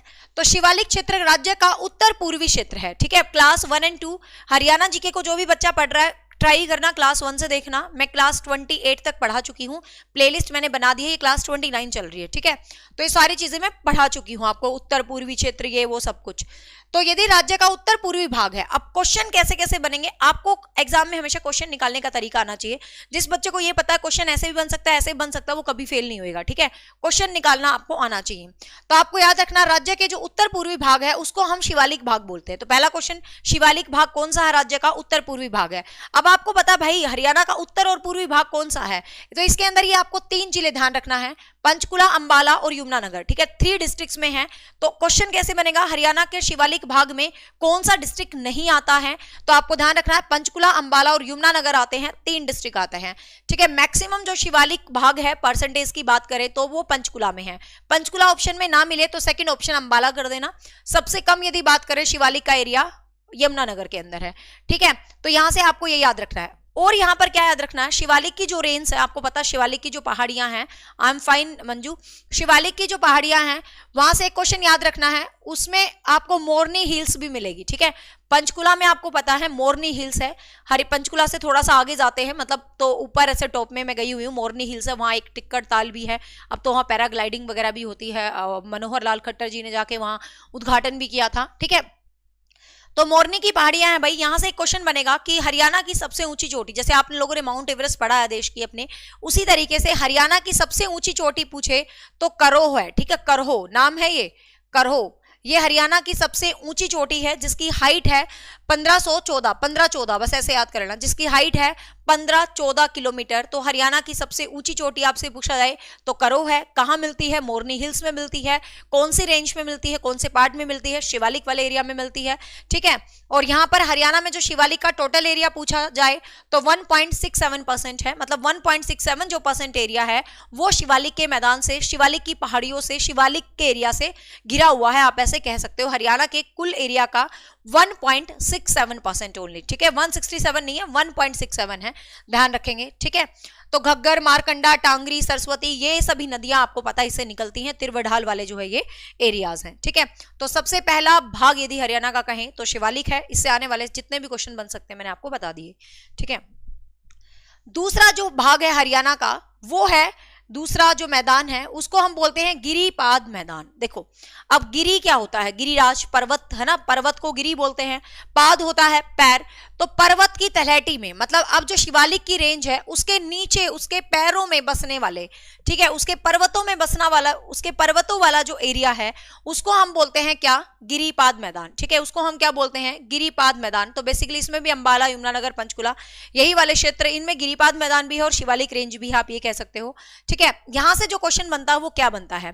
क्वेश्चन बनेगा गिरिपाद मैदानों को स्थानीय भाषा में क्या कहा जाता है? ठीक है, ये क्वेश्चन आपका बनेगा, तो ध्यान रखना, गिरिपाद मैदान को स्थानीय भाषाओं में घर कहा जाता है। ठीक है, तो आपको यहां से बस यही क्वेश्चन है जो एग्जाम के लिए आपको याद रखना है कि जो गिरिपाद मैदान है उसको स्थानीय भाषाओं में क्या कहते हैं भाई? उसको घर कहते हैं। ठीक है, तो ये मतलब एक तरह से यमुना नदी से घग्गर नदी तक जो फैला हुआ, जो शिवालिक की रेंज से, देखो जो शिवालिक की रेंज के एक ऊपर वाला एरिया है बेसिकली मोरनी हिल्स वाला टाइप, एक थोड़ा नीचे वाला एरिया है जो पैरों वाली तलहटी में है, तो ये वाला। तो इससे जो क्वेश्चन बनेगा आपका ये वाला बनेगा, घर वाला क्वेश्चन। ठीक है, ध्यान रखेंगे। तीसरा जो मैदान है हरियाणा का, डॉक्टर जसवीर सिंह की ज्योग्राफिकल डिस्ट्रीब्यूशन के अंदर तीसरा जो मैदान है वो है जलोढ़ मैदान। ठीक है, तीसरा जो मैदान है उसका नाम है जलोढ़ मैदान। जो तीसरा मैदान है जलोढ़ मैदान की बात करें तो शिवालिक का जो गिरिपाद क्षेत्र, गिरिपाद समझते जाना चीजों को। देखो, सबसे ऊपर तो शिवालिक का टॉप हो गया, फिर शिवालिक के पैर आ गए। ठीक है, मतलब शिवालिक पर्वत के नीचे वाला भाग आ गया। फिर क्या कहता है ये? शिवालिक के गिरिपाद क्षेत्र से, मतलब जो नीचे वाले क्षेत्र से अरावली तक, मतलब यमुना और घग्गर के नदी का बीच जो फैला हुआ है उसको हम जलोढ़ मैदान कहते हैं। देखो जलोढ़ क्या है, मैं सिंपल सी भाषा में आपको बता देती हूँ। आपको पता नदियां हैं, ठीक है, नदियां अपने साथ बहुत सारा कंकर, ईंट, पत्थर, पता नहीं क्या क्या बहा के लाती हैं, और वो बहा के एक ऐसे ऐसे जमा करके एक मैदान सा बना के चली जाती हैं, ठीक है। एक वो जो एक मैदान बनता है ना, उसको हम क्या बोलते हैं, जलोढ़ मैदान बोलते हैं, ठीक है, उसको हम क्या बोलते हैं, जलोढ़ मैदान बोलते हैं। तो शिवालिक के गिरिपाद क्षेत्र से अरावली तक और यमुना के घग्गर नदी के बीच तक फैला हुआ जो उच्च भाग है, तो क्वेश्चन कैसे बनेगा आपको, क्वेश्चन ये बन जाएगा, शिवालिक के गिरिपाद क्षेत्र से अरावली और यमुना घग्गर तक फैला हुआ जो बीच का क्षेत्र है वो क्या कहलाता है, तो वो क्या कहलाता है, जलोढ़ मैदान कहलाता है, ठीक है। क्या कहलाता है, जलोढ़ मैदान। क्वेश्चन क्या बनेगा, हरियाणा का मैक्सिमम जो एरिया है वो कौन सा है। जैसे 8 एरियाज हम पढ़ रहे हैं, 8 मैदान हम पढ़ रहे हैं, तो हरियाणा का जो मैक्सिमम एरिया है आपको ध्यान रखना है वो आपका जलोढ़ है, ठीक है, वो आपका जलोढ़ मैदान है, उसको बांगर क्षेत्र भी बोलते हैं। This is very very important question कि हरियाणा का बांगर क्षेत्र किसको कहा जाता है, तो जलोढ़ मैदान को हरियाणा का बांगर क्षेत्र भी कहा जाता है। तो आपको ये क्वेश्चन भी क्या है, याद रखना है। हरियाणा का जो मैक्सिमम भाग है 75%, मतलब हरियाणा की कुल भूमि का यदि बात करें तो 75% है जो जलोढ़ मैदान है, जिसको आप बांगर क्षेत्र भी कहते हो। बांगड़ी मतलब बांगर क्षेत्र है हरियाणा बेसिकली, ठीक है। तो सतलुज नदी और ये सब जो है आपको पता नदियां जो घिस घिस के लाते हैं, तो वो जलोढ़ मैदान बन जाता है। Very nice Uma. अंबाला, रोहतक, यमुनानगर, कुरुक्षेत्र, पलवल, सोनीपत, मतलब मैक्सिमम मैदानी आप कह सकते हो जो भाग है अपना। हरियाणा एक मैदानी है, समतल है, आपको पता है, तो ये प्लेन एरिया है, तो ये बेसिकली हरियाणा का जलोढ़ मैदान कहलाता है। तो ये 3। नेक्स्ट है 4, वेरी वेरी इंपॉर्टेंट, स्टार लगा लो, यहां से एग्जाम में क्वेश्चन कंफर्म बन सकता है, ठीक है। स्टार लगा लो भाई, यहां से आपके एग्जाम में क्वेश्चन कंफर्म बन सकता है। ये है आपको अरावली का मैदान। Good evening Uma. ये है अरावली का मैदान। अरावली का मैदान ये हरियाणा का दक्षिण भाग है। आपको पता अरावली पर्वत श्रृंखलाएं भारत की सबसे ज्यादा प्राचीन पर्वत श्रृंखलाएं हैं। राष्ट्रपति भवन जो अरावली की रायसीना पहाड़ी को काटकर बनाया गया है, 5000 साल पुरानी, मतलब बहुत पुरानी पहाड़ियां हैं अरावली की। तो हरियाणा में भी 8 जिले हैं, ध्यान रखेंगे 8 जिले हैं जहां पर अरावली पर्वत श्रृंखलाओं का इफेक्ट देखने को मिलेगा। तो आपको यहां से वेरी इंपॉर्टेंट क्वेश्चंस बनेंगे, 3-4 ध्यान से सुनते जाना। सबसे पहले तो आपको ये 8 जिले पता होना चाहिए जो अरावली मैदान में आते हैं। तो कौन कौन से हैं, गुरुग्राम है, फरीदाबाद है, पलवल है, नूह मतलब मेवात है, ठीक है, भिवानी है और महेंद्रगढ़ है और आपका चरखी दादरी है और Rewari. Again I repeat the 8। ये पीडीएफ आपको जो अपना अचीवर एकेडमी निशा शर्मा का ऑफिशियल टेलीग्राम है वहां पर मिल जाएगी। मैं अभी शेयर कर देती हूँ, बाद में ये रह जाती है, मैं भूल जाती हूँ। लो पीडीएफ की टेंशन ना लिया करो, मैं क्लास के बिल्कुल साथ साथ अभी मैंने कर दी है, ये लो। और टेलीग्राम का जो लिंक है वो अपना जो चैनल है, अपने चैनल में आपको लिखा होगा लाइव, वीडियो, होम, अबाउट। अपने चैनल के अबाउट में जाना, अबाउट में जाओगे तो वहां पर आपको सभी लिंक मिलेंगे। टेलीग्राम के साथ साथ निशा शर्मा लाइफस्टाइल और इंस्टाग्राम पे भी घूम जाना, सभी अपडेट्स मिल जाती हैं आपको वहां सर्वप्रथम, ठीक है, जो बच्चे वहां कनेक्ट हैं। तो अबाउट में है सारी चीजें, तो मैंने पीडीएफ भेज दी है, ठीक है, ये पीडीएफ आपको मिल गई। हाँ, तो आपको यहाँ पर ये 8 याद रखने हैं। गुड़गांव है, फरीदाबाद है, पलवल है, नूह है, भिवानी है, महेंद्रगढ़ है, चरखी दादरी है और रेवाड़ी है, ठीक है। ये 8 जिले हैं जो कि अरावली मैदान से मतलब छूते हैं, अरावली मैदान का भाग है। अब यहां से जो वेरी वेरी इंपॉर्टेंट क्वेश्चन आपका बनेगा वो सुनते जाओ। कौन सा क्वेश्चन है जो बहुत ज्यादा इंपॉर्टेंट बनेगा, क्वेश्चन है वेरी इंपॉर्टेंट कि जो अरावली का मैदान है वो हरियाणा के कितने क्षेत्र में घिरा हुआ है, तो 3.9%। कुछ बुक्स में आपको लिखा मिलेगा 1.38%, क्योंकि ठीक है, क्योंकि आपको पता मैं 5-6 बुक रखती हूं, फिर जाके अपना ये टॉपिक बनाती हूं और फिर तुम्हें पढ़ाती हूं। तो आपको मिलेगा किसी बुक में 3.9%, ठीक है, किसी बुक में आपको मिलेगा 1.38%। अब ये क्या है मैं आपको बता देती हूँ। देखो अरावली श्रृंखलाएं हैं, अब अरावली ऐसे है, ऐसे है, ऐसे है, तो कहीं बीच में प्लेन आ गया, कहीं पहाड़ आ गया, कहीं प्लेन आ गया, कहीं। तो देखो ये जो पहाड़ वाला जो एरिया है, पहाड़ वाला, ये तो 1.38% है, और ये यहां से लेके और यहां तक जो ये पूरा चला हुआ है, मतलब ये चल जा भाई। अब देखो ये जो पहाड़ है ये तो 1.38% है, ठीक है, और ये जो यहां से लेके और ये यूं पूरा एरिया यदि बात करें तो 3.9% है। तो आपको पहला ऑप्शन देना 3.9%, ठीक है। 3.9% आपको ना मिले तो आप आंसर कर देना 1.38%, ध्यान रखेंगे। तो कंप्लीट जो अरावली मैदान है वो 3.09% है। यदि ऑप्शन में आपको नहीं मिलता है तो आप 1.38% सेकेंड प्रायोरिटी पे कर देना, ठीक है। तो ये चीज ध्यान रखना। Thank you Ruma. तो ये चीज क्या है आपको ध्यान रखना है। अब आपको गुड़गांव, फरीदाबाद, पलवल, इनमें जो जो जितने भी पहाड़ पहाड़ आपको दिखते हैं वो अरावली के ही पहाड़ है। अब अरावली का जो सबसे महत्वपूर्ण पहाड़ है जहां से क्वेश्चन बन सकता है, आपको पता होगा महेंद्रगढ़ नारनौल आपने सुना होगा, वहां ढोसी की पहाड़ियां हैं। जैसे कि उत्तर भारत में मोरनी हिल्स, अपने हरियाणा की उत्तर भारत की सबसे ऊंची पहाड़ी मोरनी हिल्स है, ठीक है। ऐसे ही अपने दक्षिण भारत में भी एक पहाड़ी है, दक्षिण भारत नहीं सॉरी दक्षिण हरियाणा, तो अपनी दक्षिण हरियाणा में भी एक पहाड़ी है, और दक्षिण हरियाणा में जो पहाड़ी है उस पहाड़ी का नाम क्या है भाई, ढोसी की पहाड़ियां, जो हरियाणा के नारनौल में मिलती है, जो च्यवन ऋषि से संबंधित है।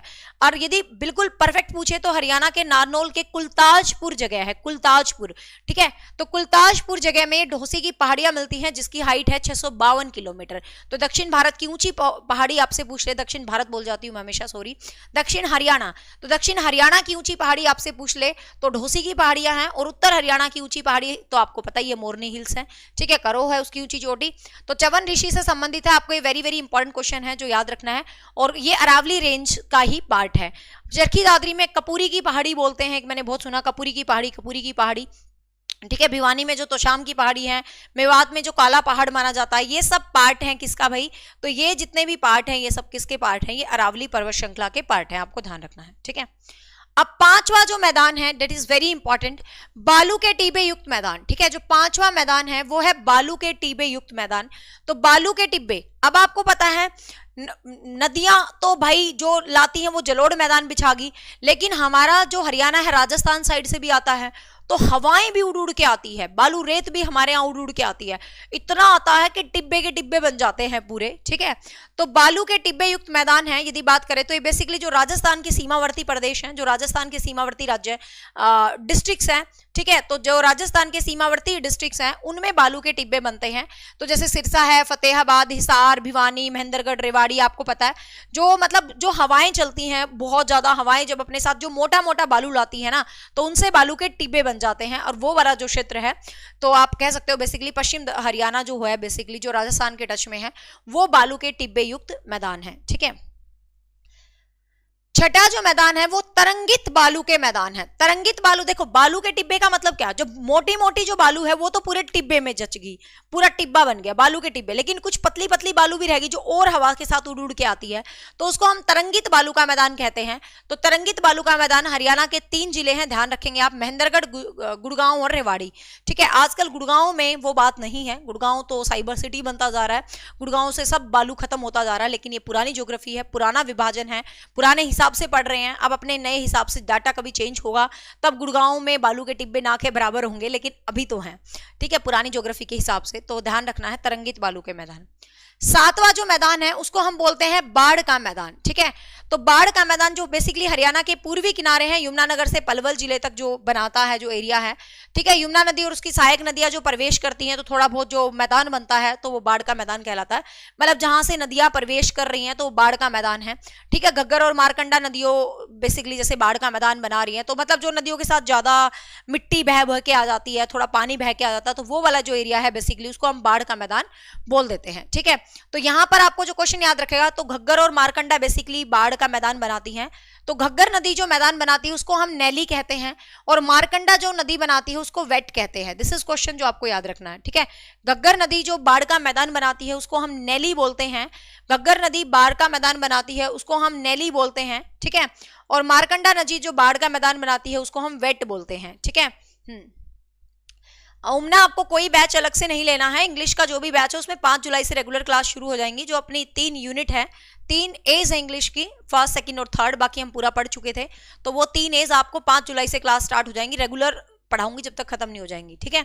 तो उसमें डीएसएसबी का सिलेबस भी पूरा हो जाएगा, एचपीएससी का उसमें ऑलरेडी कंप्लीट है, जब तक नया सिलेबस नहीं आता तब तक तो हम कंप्लीट ही कहेंगे। फिर है अनकई दलदल, एंड द लास्ट जो 8वां पार्ट बनता है वो है अनकई दलदल। पश्चिम जिला जो हरियाणा का है अनकई दलदल, मतलब दलदल इन द सेंस जहां ना तो ज्यादा पानी आता, थोड़ा बहुत आता है, दलदल बन जाती है, तो उस तरीके, मतलब एक ही जिला है हरियाणा का जो अनकई दलदल क्षेत्र में आता है। वेरी इंपॉर्टेंट क्वेश्चन बन सकता है ये। तो हरियाणा का सिरसा में रानिया करके प्लेस है, सिरसा आपको डिस्ट्रिक्ट्स के ऑप्शन में मिल सकता है। तो यहाँ से क्वेश्चन इंपॉर्टेंट बन सकता है कि अनकई दलदल से संबंधित हरियाणा का एक ही जिला आपको ध्यान रखना है, सिरसा। ठीक है, सिरसा। क्लियर। तो ये थे हरियाणा के 8 भाग जिसको डॉक्टर जसवीर सिंह ने डिवाइड किया है, और ये वेरी वेरी इंपॉर्टेंट भाग हैं। किसी भी भाग से कोई भी क्वेश्चन पूछा जा सकता है, और इनसे जुड़ने वाले क्वेश्चंस मैंने आपको बता दी हैं। फिर बात कर लेते हैं हरियाणा की जलवायु की, जो बहुत ज्यादा इंपॉर्टेंट नहीं कहूंगी मैं, बहुत ज्यादा क्वेश्चंस नहीं बनते हैं इससे, बट पढ़ने तो हमें सारे ही टॉपिक हैं। ठीक है, हरियाणा आपको पता है समुद्र से बहुत दूर है, तो समुद्र से इतना दूर होने की वजह से हरियाणा की जलवायु आपको पता है समुद्र के पास होंगे, आर्द्र जलवायु होगी। हरियाणा एक शुष्क सा है प्रदेश, मतलब यहाँ पर गर्मी भी होती है। ठीक है, तो हरियाणा आपको पता है ना, ज्योग्राफिकल जब हम ज्योग्राफी पढ़ाते हैं ज्यादा डिटेल में, तो एक उपोष्ण कटिबंध मैदान होते हैं जो गर्म क्षेत्र वाले होते हैं, शीतोष्ण कटिबंध होते हैं जो ठंडे क्षेत्र वाले होते हैं। तो गर्म क्षेत्र की जलवायु गर्म वाली टाइप की होती है, ठंडे वाली ठंडी वाली। ठीक है, तो आपको यहाँ ज्यादा डिटेल से नहीं जाना, यहाँ पर आपको 2-3 क्वेश्चन है जो याद रखना है। सबसे पहला क्वेश्चन पूछेगा हरियाणा की जलवायु कैसी है, तो हरियाणा की जलवायु है उपोष्ण कटिबंधीय शुष्क महाद्वीपीय जलवायु। ठीक है, ये ऑप्शन आपको मिलेगा। उपोष्ण कटिबंध बनते हैं, क्षेत्र बनते हैं। उपोष्ण गर्मी वाले एरियाज के बनते हैं, और शीतोष्ण ठंडे एरियाज के बनते हैं। तो उपोष्ण कटिबंधीय शुष्क महाद्वीपीय, शुष्क का मतलब क्या है, नमी वाली जलवायु नहीं होती, ड्राई जलवायु है यहाँ की। ठीक है, तो याद रखेंगे पहला क्वेश्चन यही बन जाएगा, हरियाणा की जलवायु कैसी है, तो उपोष्ण कटिबंधीय शुष्क महाद्वीपीय जलवायु है। तो आपको ऑप्शन मिलेगा उपोष्ण कटिबंधीय शुष्क जलवायु। ठीक है, ये जलवायु है। और जो हिमाचल से सटे हुए राज्य हैं, जो ऊपर वाले जो उत्तरी डिस्ट्रिक्ट्स हैं, ठीक है, तो ये उपोष्ण आर्द्र जलवायु है। ठीक है, उपोष्ण तो है ही, लेकिन इसकी आर्द्र है, थोड़ी थोड़ी नमी इनके अंदर है, क्योंकि बाकी इनमें नमी नहीं है। ठीक है, जो दक्षिण हरियाणा वाला है डिस्ट्रिक्ट्स, उनमें शुष्क है, मतलब थोड़ी सी शुष्क किस्म की जलवायु है, क्योंकि वहां पर बारिश नमी वमी नहीं होती। जो ऊपर वाले हैं वहां बारिश होती रहती है, तो थोड़ी सी आर्द्र जलवायु है वहां की, ये कह सकते हो। अब यहां से क्वेश्चन बनेगा, हरियाणा की जलवायु का विभाजन किसने किया, जैसे हरियाणा के भागों का, मैदानों का विभाजन डॉक्टर जसवीर सिंह ने किया, उसी तरीके से हरियाणा की जो जलवायु है व्लादिमीर कोपेन, हरियाणा की क्या, ये भारत की जलवायु के लिए जाने जाते हैं, कोपेन का सिद्धांत भी आता है ज्योग्राफी में। ठीक है, तो व्लादिमीर कोपेन के अनुसार हरियाणा में 2 ही प्रकार की जलवायु है, ध्यान रखना है। व्लादिमीर कोपेन के हिसाब से हरियाणा में कितने प्रकार की जलवायु है भाई, 2 प्रकार की मुख्य जलवायु है।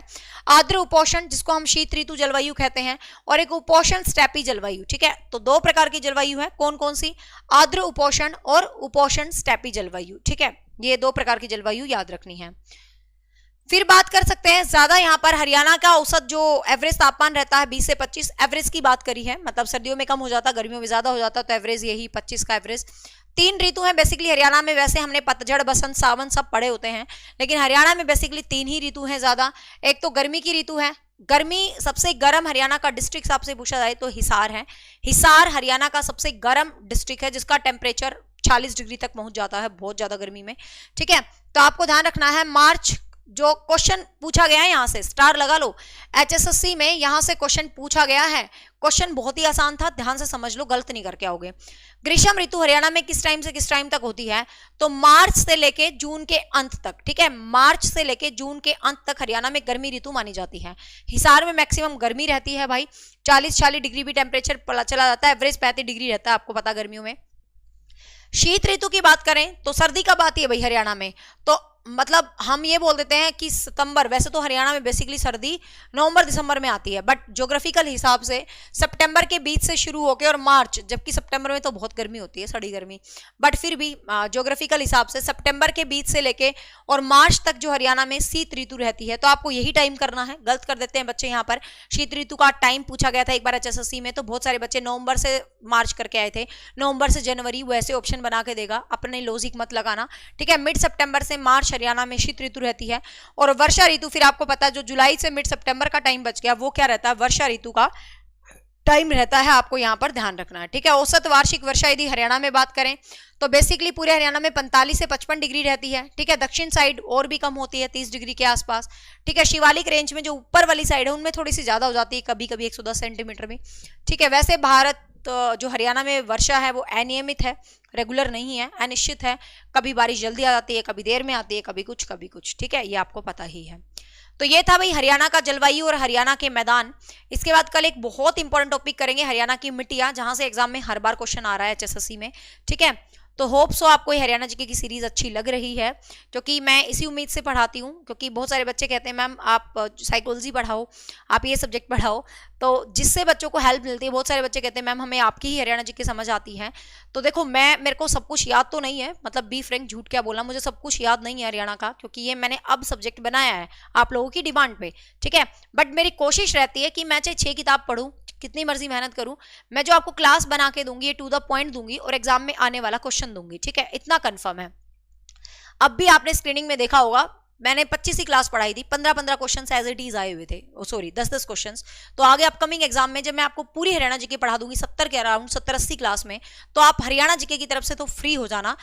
एक दो क्वेश्चंस की गारंटी नहीं लेती जो करंट में आएंगे, बाकी सारे क्वेश्चंस आपको मेरी क्लास से बिल्कुल कवर हो जाएंगे, ये मेरी कोशिश रहेगी। इसी कोशिश के साथ मैं हरियाणा जीके पढ़ाती रहूंगी। तो उम्मीद है आपको क्लास अच्छी लगती है। भाई क्लास कैसी लगती है कमेंट जरूर कर दिया करो, क्योंकि आपके कमेंट मुझे एक मोटिवेशन देते हैं कि भाई बच्चों क्लास अच्छी लग रही है। क्योंकि आपको पता है टीचर जैसे ही क्लास पढ़ाता है ना, उसके तुरंत थोड़ी देर बाद, आधे घंटे 1 घंटे बाद जाके मैं उसके कमेंट देखती हूँ, क्योंकि वो ही चीज होती है जो हमें मोटिव करती है कि भाई नेक्स्ट क्लास लेनी है या पढ़ानी है, ठीक है। So bye bye, take care, have a nice day. बाकी आपके क्वेश्चंस के लिए तो संडे चिट चैट होता ही है, और ठीक है भाई। Thank you so much for all the love and care and support, and thank you so much for loving my all videos of Manali. और व्लॉग भी डालूंगी। जो बच्चे नए हैं मेरे चैनल से पहली बार जुड़े हैं, भाई ये चैनल अपना टीचिंग का चैनल है, इसको सब्सक्राइब कर लेना। हम यहाँ सिर्फ पढ़ते पढ़ाते हैं। अपना एक दूसरा चैनल है निशा शर्मा लाइफस्टाइल, जहाँ हम पढ़ने के अलावा और बहुत सारी बातें करते हैं, बकवास करते हैं, मस्ती करते हैं, वो भी जिंदगी का पार्ट है, जरूरी है, तो उस पर भी चले जाना। और इंस्टाग्राम पे सबसे ज्यादा मैं वीडियोज वगैरह डालती रहती हूँ, तो वहां भी चले जाना, ठीक है भाई। PDF भेज दिए टेलीग्राम पे लिंक है, PDF भेज दी है, ठीक है।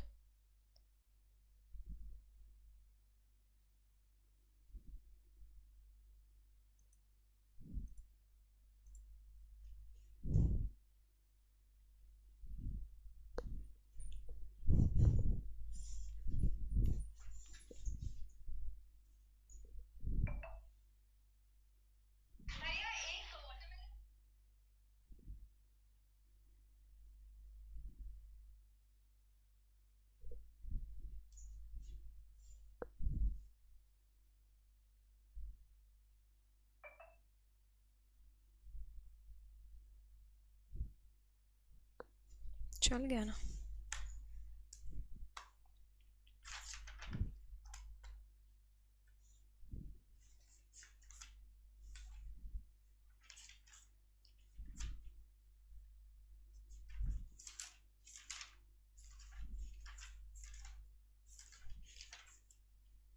शायद चल गई।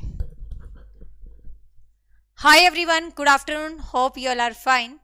सो हरियाणा जीके की सीरीज में आज हम क्लास नंबर 32 डिस्कस करने जा रहे हैं, जिस क्लास में हम डिस्कस करेंगे हरियाणा के प्रमुख उद्योग धंधे और खनिज पदार्थ, ठीक है। आप कोई भी पेपर हरियाणा का उठा के देख लीजिए, यहाँ से आपको क्वेश्चन कंफर्म मिल जाएगा। ऐप स्टूडेंट जो भी हैं उनको मैं मैसेज देना चाहूंगी कि ऐप पर कल शाम से कोई प्रॉब्लम चल रही है। ये प्रॉब्लम ना तो मेरी तरफ से है, ना ही जिनसे मैंने ऐप बनवा रखा उनकी तरफ, उस कंपनी की तरफ से है, बल्कि ये प्रॉब्लम आ रही है AWS सर्वर जहां से क्लासेस चलती हैं। तो ये प्रॉब्लम सबके साथ आ रही है, मोस्टली ऐप के सर्वर AWS के हैं, तो sorry for that, this is not our side problem. तो इसको एज सुन एज पॉसिबल उन्होंने बोला है कि शाम तक कर दिया जाएगा, ठीक है। तो ऐप स्टूडेंट वरी ना हो। कुछ बच्चे फोन कर रहे हैं कि मैम मेरी क्लास नहीं चल रही, मेरी क्लास नहीं चल रही। आप टेंशन ना लो, आपकी क्लास का सीन नहीं है, वो सॉफ्टवेयर का सीन है, और उसमें मैं भी कुछ नहीं कर पाऊंगी, ऐप वाले भी कुछ नहीं कर पाएंगे, उन्होंने 1 दिन का टाइम मांगा है, तो सॉरी फॉर दैट। तो कल सबकी प्रॉपर क्लास चल पड़ेगी, इसलिए ऐप वाले बच्चे बेचैन ना होना, टेंशन ना लेना कि मेरी क्लास नहीं चल रही, ठीक है, ओनली फॉर द डे। तो हरियाणा के उद्योग धंधे और खनिज पदार्थ से एक क्वेश्चन कंफर्म है, ठीक है। कोई पेपर उठा के देखना, एक क्वेश्चन यहाँ से बनता ही बनता है। तो बात कर लेते हैं कहाँ कौन से हैं, शॉर्ट टाइम में मैक्सिमम कंटेंट का ट्राई करते हैं हम हरियाणा जीके में। चलो बात करते हैं। सबसे पहले एक फैक्चुअल क्वेश्चंस हैं। राज्य लघु उद्योग निगम कब स्थापित हुआ? आपको ध्यान रखना, हरियाणा राज्य में, क्वेश्चन को डिफरेंस में याद रखना। हाँ, लघु उद्योग निगम, ठीक है, लघु उद्योग निगम कब स्थापित हुआ है? 1967 में, ठीक है। लघु उद्योग निगम कब स्थापित हुआ है? 1967 में। मतलब हरियाणा राज्य में जो छोटे छोटे उद्योगों के लिए एक लिमिटेड बना दिया गया था, लिमिटेड कॉर्पोरेशन, तो वो बनाया गया था 1967 में। यहां से एक क्वेश्चन आपको याद रखना है। एक क्वेश्चन ये याद रखना है, खादी ग्राम उद्योग बोर्ड की स्थापना कब की गई? ठीक है, खादी ग्राम उद्योग बोर्ड की स्थापना कब की गई? तो ये 1969 में की गई थी। और ये क्वेश्चन कई बार एग्जाम में आ चुका है। हरियाणा में नई औद्योगिक नीति कब लागू हुई थी? स्टार लगा लीजिए, वेरी वेरी इंपॉर्टेंट क्वेश्चन है ये। हरियाणा में नई औद्योगिक नीति कब लागू की गई? 2005 में, ठीक है। ये ब्राइटनेस मुझे भी लग रही है, एक मिनट, आज है ना ये पीडीएफ गलत स्कैन हुई है, मुझे ऐसा लग रहा है, बट मैं देखती हूँ, शायद अब दिख जाए। हाँ, आप दिख रही है ना? दिख रही है, लो, ठीक है। हाँ, तो फिर यहां से आपको ये पॉइंट याद रखना है कि नई औद्योगिक नीति जून 2005 में स्टार्ट की गई थी। तो this is also very very important question, ठीक है, याद रखेंगे। स्पेशल इकोनॉमिक जोन में आ गया था हरियाणा 2006 में, नॉट सो इंपॉर्टेंट। अब यहां से क्वेश्चंस पे काम करते हैं। सबसे पहले कहाँ कौन से उद्योग हैं? आपको एग्जाम में एक उद्योग पूछा जाएगा और ये पूछेगा कि ये उद्योग मतलब कहाँ पर स्थापित है। जैसे पिछली बार स्क्रीनिंग के पेपर में आया था, पेपर सिटी किसको बोलते हैं, सरस्वती मिल कहाँ है, शुगर मिल कहाँ है, तो इस तरीके से एक क्वेश्चन रहता है, ठीक है। तो सबसे पहले यमुनानगर में बहुत सारे उद्योग धंधे हैं। यमुनानगर की बात करें, हरियाणा का यमुनानगर आपको पता है, तो हरियाणा के यमुनानगर की बात करें तो बहुत सारे उद्योग धंधे हैं। सबके कमेंट्स का रिप्लाई वीडियो के बिल्कुल लास्ट में दूंगी, आप बेशक कमेंट करते रहे, मैं देख रही हूँ, बीच में नहीं, ठीक है, क्लास के बीच में नहीं। तो सबसे पहले बात कर लेते हैं यमुनानगर। तो यमुनानगर को कहते हैं भाई पेपर सिटी। जितने भी पेपर्स छपते हैं कहते हैं यमुनानगर से बनने शुरू हुए थे, कागज वगैरह, तो पेपर सिटी, सीधा सीधा क्वेश्चन आएगा, पेपर सिटी किसको बोलते हैं? यमुनानगर को, ठीक है। तो यमुनानगर को पेपर सिटी कहते हैं। मछुआरों का स्वर्ग भी कहा जाता है यमुना नदी को, क्योंकि यहाँ पर यमुना नहर लगा लो, यमुना नदी लगा लो, बहुत सारी चीजें हैं, तो मछलियां हैं, तो मछुआरों का स्वर्ग किसको कहा जाता है भाई? मछुआरों का स्वर्ग किसको कहा जाता है? यमुनानगर को कहा जाता है, ठीक है। हाँ, गोला बारूद रखने के लिए बक्से बनते हैं यमुनानगर में। गोला बारूद मतलब जैसे गोला बारूद बनने के लिए जितने भी बक्से वगैरह रखे जाते हैं वो भी कहाँ है भाई? यमुनानगर में बनते हैं, ठीक है। ट्रिक्स पे मैं काम नहीं करती है, तो मैंने बहुत पहले नोट्स बनाए थे, तो मैंने ट्रिक्स बना ली थी। चीजों को साथ साथ याद करते चलो, ठीक है। ये क्वेश्चन बहुत ज्यादा बार पूछा गया है, बहुत ज्यादा बार। सरस्वती शुगर मिल बहुत ज्यादा बार एग्जाम्स में पूछा गया है, you can mark the star, ठीक है।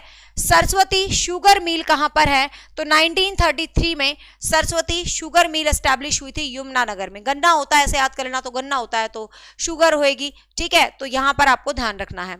टिम्बर मार्केट की बात करें, मतलब लकड़ी टाइप की मार्केट है टिम्बर मार्केट, तो ये टिम्बर मार्केट भी कहाँ है? यमुनानगर में, ठीक है। तो यमुनानगर में जो है आपको पता घर वर बनाते हैं, तो हम सबसे पहले बोलते हैं कि सांगवान की लकड़ियां। ऐसा नहीं है, फरीदाबाद में बहुत ज्यादा है मुझे पता है, बट बात आती है कि यमुनानगर में बहुत ज्यादा है, ठीक है। यमुनानगर हुआ, फरीदाबाद हुआ, तो ये मोस्ट फेमस प्लेसेस के अंदर आते हैं। अंबाला हुआ, ठीक है, डिस्ट्रिक्ट है जहां पर हरियाणा में काफी चीजें बनती है। टिम्बर मार्केट याद रखना, कई बार एग्जाम में क्वेश्चन आया। टिम्बर मार्केट लकड़ी वकड़ी की मार्केट है। आपने सुना होगा जब घर वर बनाते हैं तो कहते नहीं है सांगवान की लकड़ी लगा लो, शीशम की लकड़ी लगा लो, सांगवान की लकड़ी के फर्नीचर बहुत अच्छे होते हैं, ठीक है। तो इस सांगवान की लकड़ी वगैरह सब कुछ मतलब ये यमुनानगर से ही रिलेट करती है, ठीक है। तो ध्यान रखना, टिम्बर मार्केट हुआ, सरस्वती शुगर मिल हुआ, पेपर मतलब पेपर आपका हुआ, पेपर सिटी हुआ, तो ये कहाँ से रिलेट है भाई? ये आपके यमुनानगर में है, ठीक है। पेपर मिल बल्लालपुर यमुनानगर में है। और रेलवे का आपको पता वर्कशॉप हरियाणा के यमुनानगर के जगाधरी में है, ठीक है। तो हरियाणा के यमुनानगर के जगाधरी के अंदर रेलवे का वर्कशॉप मिलेगा, जो भी अपने आप में काफी इंपॉर्टेंट है, जहां पर शताब्दी एक्सप्रेस तक के डिब्बों को ठीक किया जाता है। मतलब रेलवे का एक पूरा वर्कशॉप है हरियाणा के यमुनानगर के जगाधरी में। तो यमुनानगर की 4 चीजों के लिए खास याद रखना, सरस्वती शुगर मिल आपसे पूछ लिया जाए, पेपर सिटी आपसे पूछ लिया जाए, टिम्बर मार्केट आपसे पूछ लिया जाए, रेलवे के वर्कशॉप के डिब्बे आपसे पूछ लिया जाए, तो ध्यान रखना है all things related to Yamunanagar, ठीक है। तो ये कहां से रिलेट है? यमुनानगर से रिलेट है, ठीक है।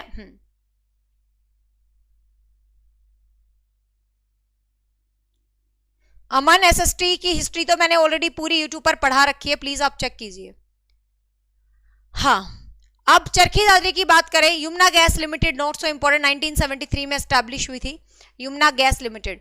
चरखी दादरी में एक ही है मतलब सीमेंट फैक्ट्री सीसीआई, लेकिन अब तो सच बताऊं वो बंद हो चुकी है, बहुत साल पहले ही वो बंद हो गई थी, बट स्टिल आज भी हम न्यूज़पेपर में पढ़ते हैं। सच्चाई ये है कि आज के दिन वहां पर कोई भी ऐसी सीमेंट फैक्ट्री नहीं है, क्योंकि I am from Dadri, you know well. तो ये बहुत पहले जब हम होते थे तभी सीसीआई फैक्ट्री बंद हो गई थी, सीसीआई के लोग चले गए थे, इसको सीसीआई बोलते थे, और ये पूरा अपने आप में एक एरिया बना हुआ था, ठीक है। तो लेकिन आज भी हम किताबों में पढ़ते हैं कि भाई दादरी के अंदर सीमेंट फैक्ट्री है, लेकिन सच्चाई ये है कि दादरी के अंदर अब कोई भी ऐसी सीमेंट फैक्ट्री नहीं है, ठीक है। लेकिन फिर भी किताबों में पढ़ेंगे हम, ध्यान रखना, रामकृष्ण डालमिया सीमेंट फैक्ट्री, तो ये बहुत बड़ी सीमेंट फैक्ट्री थी। तो चरखी दादरी अपनी डालमिया सीमेंट फैक्ट्री के लिए जाना जाता, जिसको शॉर्ट में सीसीआई बोलते थे उधर का। ये काफी बड़ा एरिया था और वहां पर बहुत सारी सीमेंट्स थी, लेकिन अब वो काफी लंबे टाइम से बंद पड़ी है, ठीक है। बट फिर भी क्वेश्चन आज भी है।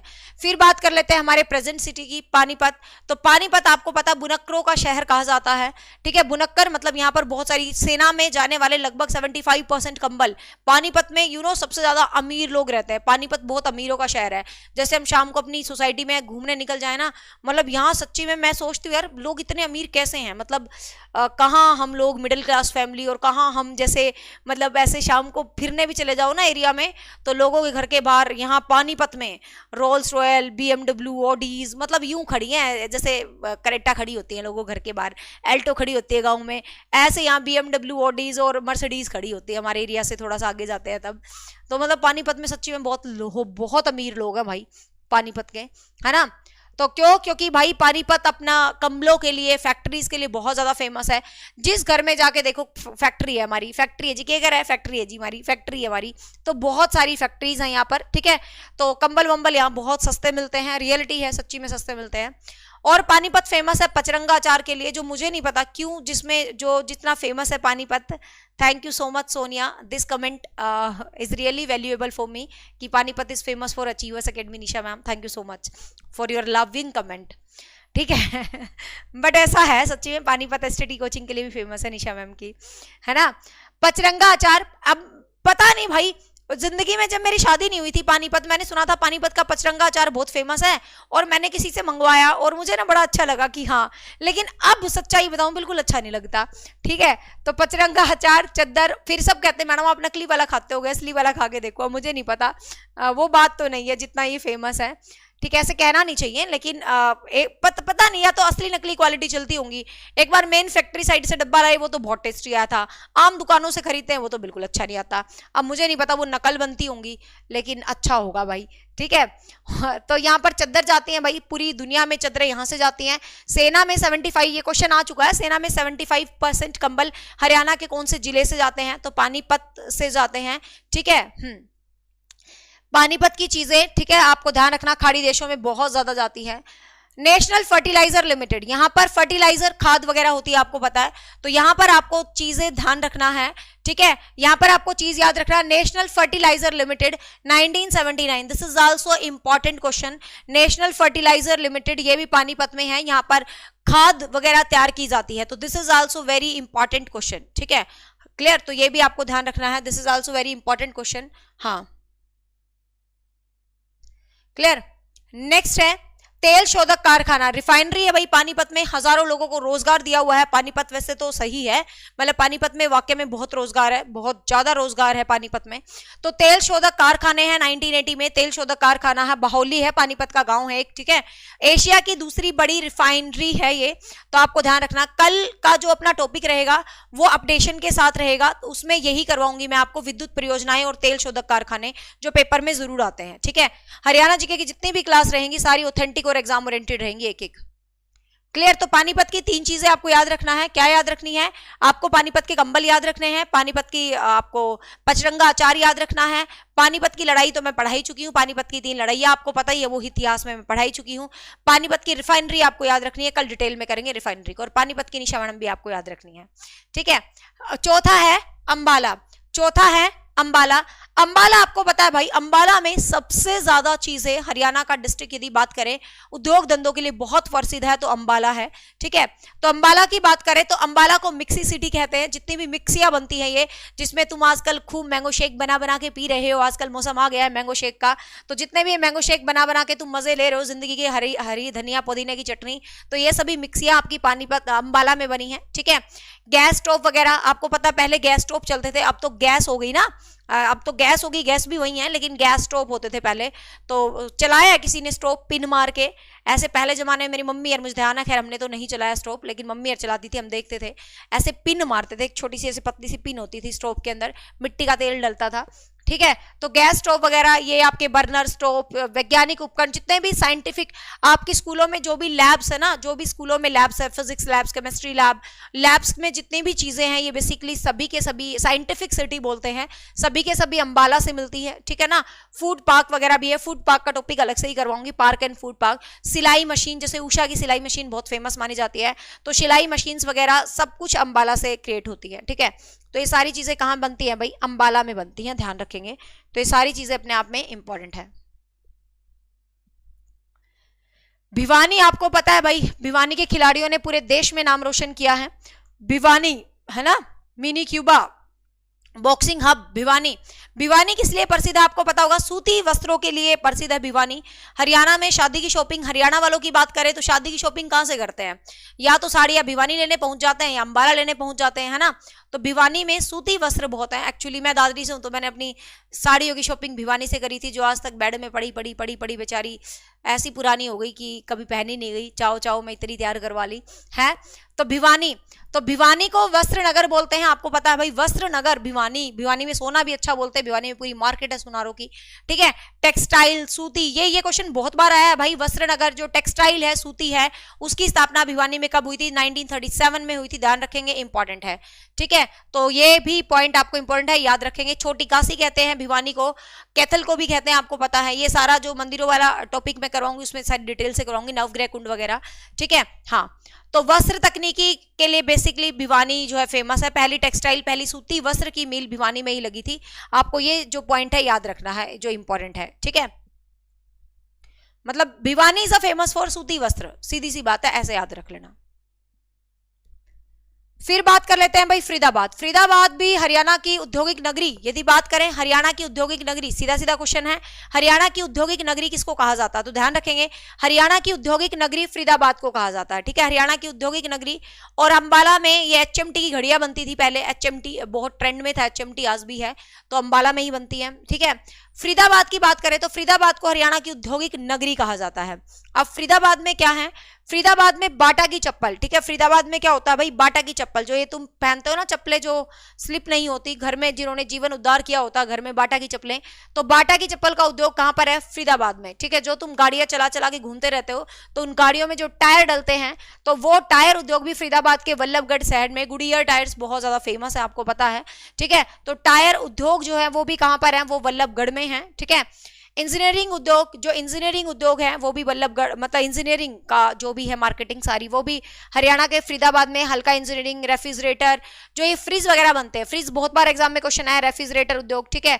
और ये जो कृषि के यंत्र होते हैं, जितने भी ये आप खेती वेती करते होगे, आपको पता होगा, खेती करने वालों को मशीनें होती है ना बड़ी बड़ी, एक तो ऐसे गोल गोल चक्कर सा होता है, उसके ऊपर ऐसे कांटे कांटे से लगे होते हैं, मतलब खेती के बहुत सारे महंगे महंगे औजार आते हैं, मतलब कृषि करते हैं जब हल होता है, और एक ऐसे एक स्ट्रेट सी मशीन होती है जिसके गोल गोल चक्कर होते हैं, और कई सारी चीजें होती हैं, ठीक है। तो खेती के कृषि के जितने भी यंत्र होते हैं, तो वो सारे के कहाँ मिलते हैं भाई, फरीदाबाद के अंदर मिलते हैं, ठीक है। ट्रैक्टर, सबसे मेन हमारा किसानों का बीएमडब्ल्यू, किसानों की बीएमडब्ल्यू ट्रैक्टर इतने महंगे महंगे आते हैं, लोग बीएमडब्ल्यू दिखाते हैं, ट्रैक्टर देखो कितने महंगे आते हैं, खैर मुझे पता नहीं वैसे कितने के आते हैं, बट मैंने सुना है ट्रैक्टर बहुत महंगे आते हैं, ठीक है। तो ट्रैक्टर हुआ, रेफ्रिजरेटर हुआ, मतलब ट्रैक्टर के भी बहुत सारे ब्रांड्स होते हैं ना, सिंपल, फिर स्टैंडर्ड हाई लेवल का, है ना, क्योंकि मैंने एक रील देखी थी कि क्या बात कर रहे हैं बीएमडब्ल्यू की, ये देखो हमारा बीएमडब्ल्यू से भी महंगा ट्रैक्टर आता होगा भाई, मुझे नहीं पता, ठीक है। तो ये ट्रैक्टर वगैरह ये सब को कहाँ मिलते हैं भाई, फरीदाबाद में मिलते हैं, ठीक है। तो ध्यान रखना। हाँ, मैं ये नाम ही सोच रही थी, सोनिया ने बताया, हैरो होता है ना उस मशीन का नाम, जिसमें से, क्योंकि मुझे ध्यान है बचपन में हमारे गाँव में रखी होती थी, तो हम उसके ऊपर बैठ जाते थे कई बार आगे वाले पोर्शन पे, तो उसके पीछे गोल गोल गोल गोल से होते थे पूरे कांटे कांटे से, हैरो कल्टीवेटर। हाँ ठीक है। गुरुग्राम गुरुग्राम गुड़गांव गुरुग्राम गुड़गांव की बात करें तो औद्योगिक विहार है। देखो क्वेश्चन को समझना, औद्योगिक नगरी करके आपको शब्द पूछा जाए तो आप हरियाणा का फरीदाबाद आंसर करेंगे। औद्योगिक विहार लिखा मिले आपको वर्ड तो आप आंसर करेंगे गुरुग्राम। गुरुग्राम आपको पता है भाई, हरियाणा की शान, हरियाणा की जान, हर रोड पर चलने वाली मारुति सुजुकी। चाहे जितने मर्जी ब्रांड आ रहे हैं गाड़ियों के, कुछ भी कहो भाई, मतलब कुछ भी कहो, आम आदमी तक गाड़ी पहुंचाने का काम सुजुकी ने किया है। ठीक है, आम आदमी के हाथ में गाड़ी देने का काम मारुति ने किया है ना। तो मारुति सुजुकी दुनिया में, मैं तो कहती हूँ कुछ भी हो जाए, कितनी मर्जी गाड़ियां आ जाएं, बट मारुति को कोई रिप्लेस नहीं कर सकता आम आदमी के हाथ में। ठीक है। मैंने ट्रैक्टर चलाया नहीं है, बट मैं ट्रैक्टर पे घूमी बहुत हूँ। मुझे मतलब आपको पता है मेरा 5वीं तक का बचपन मेरे गांव में बीता है, तो मेरे घर तो नहीं था, खैर चाचा वाचा के पास था। मेरे चाचा नहीं, पड़ोस के चाचा। और मेरी मम्मी के जो गांव है, मतलब वैसे मेरे मामा लोग तो दिल्ली रहते हैं, बट जैसे ताऊ चाचा होते हैं ऐसे, तो अब भी हम गए थे। और मेरे हस्बैंड और मेरे बच्चे, तो मैं बता नहीं सकती, वैसे ट्रैक्टर की राइड कसम से द बेस्ट राइड मेरे को लगती है। रीज़न इज डैट कि हम तो बचपन में भी घूमे, लेकिन मेरे हस्बैंड कभी ट्रैक्टर में नहीं घूमे थे, और ना ही मेरे बच्चे। अभी पिछले साल मैंने रील भी डाल रखी है मेरे निशा शर्मा लाइफस्टाइल वाले चैनल पे। तो मेरे हस्बैंड और मेरे बच्चों के लिए तो मतलब बहुत ही एडवेंचर रहा। ट्रैक्टर का जो वो होता है ना, एक तो आगे शीट बैठने वाली होती है, उस पे वो मजा नहीं आता। जो आगे जैसे ऐसे ट्रैक्टर है, तो ये जो बैठने वाली शीट है इस पे नहीं मजा आता। ऐसे ना एक पीछे ऐसे कुछ टंगा हुआ था ऐसे लोहे का, उसके ऊपर हम खड़े हो गए और वो भाई चलाता जा रहा था, और उसके ऊपर जो मजा आया ना, मतलब वो राइड तो कुछ उससे बढ़िया तो हो ही नहीं सकती। मतलब मेरे हस्बैंड को भी बहुत ही ज्यादा मजा आया वो ट्रैक्टर की राइड में। और मेरे बच्चे तो बार बार कहते हैं मम्मी फिर चलो ना अपनी मम्मी के गाँव में, वो ट्रैक्टर पे फिर घुमा दो ना हमें। तो भाई बहुत ही मस्त होती है ट्रैक्टर की राइड, लेकिन आगे बैठ के नहीं, पीछे उस डंडे के ऊपर खड़े होके जाने में जो मजा है वही असली मजा है। ठीक है, हमें तो सब पता है ये। ठीक है, तो गुड़गांव, क्योंकि हम तो भाई मिट्टी से पले बड़े इंसान है, तो वी नो वेरी वेल। मैं तो ऊंट पे भी बैठी हुई हूँ। ठीक है, गुड़गांव तो औद्योगिक विहार कहा जाता है गुड़गांव, आपको ध्यान रखना है। तो कार उद्योग गुड़गांव में मारुति सुजुकी बहुत ज्यादा फेमस, आपको पता है।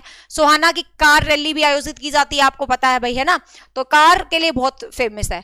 जितने भी आयुर्वेद हैं, जड़ी बूटियां हैं, औषधियां हैं, ठीक है, ये भी हरियाणा के गुड़गांव में बेसिकली जड़ी बूटियों के लिए भी है, ये आपको ध्यान रखना है। ठीक है, चीनी मिट्टी के बर्तन भी फरीदाबाद और गुड़गांव में मिलते हैं। ठीक है, चीनी मिट्टी के बर्तन बेसिकली गुड़गांव, नंबर 1 गुड़गांव करना है। ठीक है, चीनी मिट्टी के बर्तन वैसे ही खनिज में आ जाता है, तो गुड़गांव अपने आप में बहुत ज्यादा फेमस है। ठीक है, पीतल नगरी आपको पता है, रेवाड़ी को कहा जाता है भाई। पीतल बहुत अच्छा होता है, ब्रास सिटी, पीतल नगरी। ठीक है, पीतल नगरी किसको कहते हैं भाई, हम रेवाड़ी को कहते हैं। रेवाड़ी में बहुत सारे पीतल उद्योग हैं, आपको ध्यान रखना, वेरी वेरी इंपॉर्टेंट। ठीक है, देखो क्वेश्चन को डिफरेंस याद रखना, बच्चे कंफ्यूज होते हैं। पीतल नगरी पूछे तो रेवाड़ी है, छोटी पीतल नगरी पूछे, ठीक है, छोटी पीतल नगरी पूछे तो आपको ध्यान रखना है जगाधरी यमुनानगर है, क्योंकि दोनों में ही बहुत सारे पीतल के बर्तन होते हैं। ठीक है, हाँ, steel city, magnet city Hisar है। स्टील सिटी आपको पता है, मैग्नेट सिटी या स्टील सिटी यदि बोला जाए तो हिसार को बोला जाता है, वेरी वेरी इंपॉर्टेंट। लिबर्टी आपको पता है, लिबर्टी किसी जमाने में बहुत बड़ा ब्रांड था। लिबर्टी करनाल में है, लिबर्टी की फैक्ट्री, सेल भी लगती है करनाल। ठीक है, ऊनी वस्त्र उद्योग आपको पता है, हिसार और पानीपत। ठीक है, हिसार और पानीपत ऊनी वस्त्र उद्योग के लिए जाना जाता है। इंजीनियरिंग उद्योग फरीदाबाद है, हल्के उद्योग, इंजीनियरिंग उद्योग सब फरीदाबाद में जाने जाते हैं। ठीक है, तो ये बेसिकली क्या है, ये बेसिकली काफी इंपॉर्टेंट उद्योग धंधे थे जो आपको क्या ध्यान रखने हैं। अब कुछ खनिज पदार्थ हैं जो काफी इंपॉर्टेंट हो जाते हैं हमारे एग्जाम में पूछने के लिए। ठीक है, कुछ खनिज पदार्थ है, आपको ध्यान रखना है।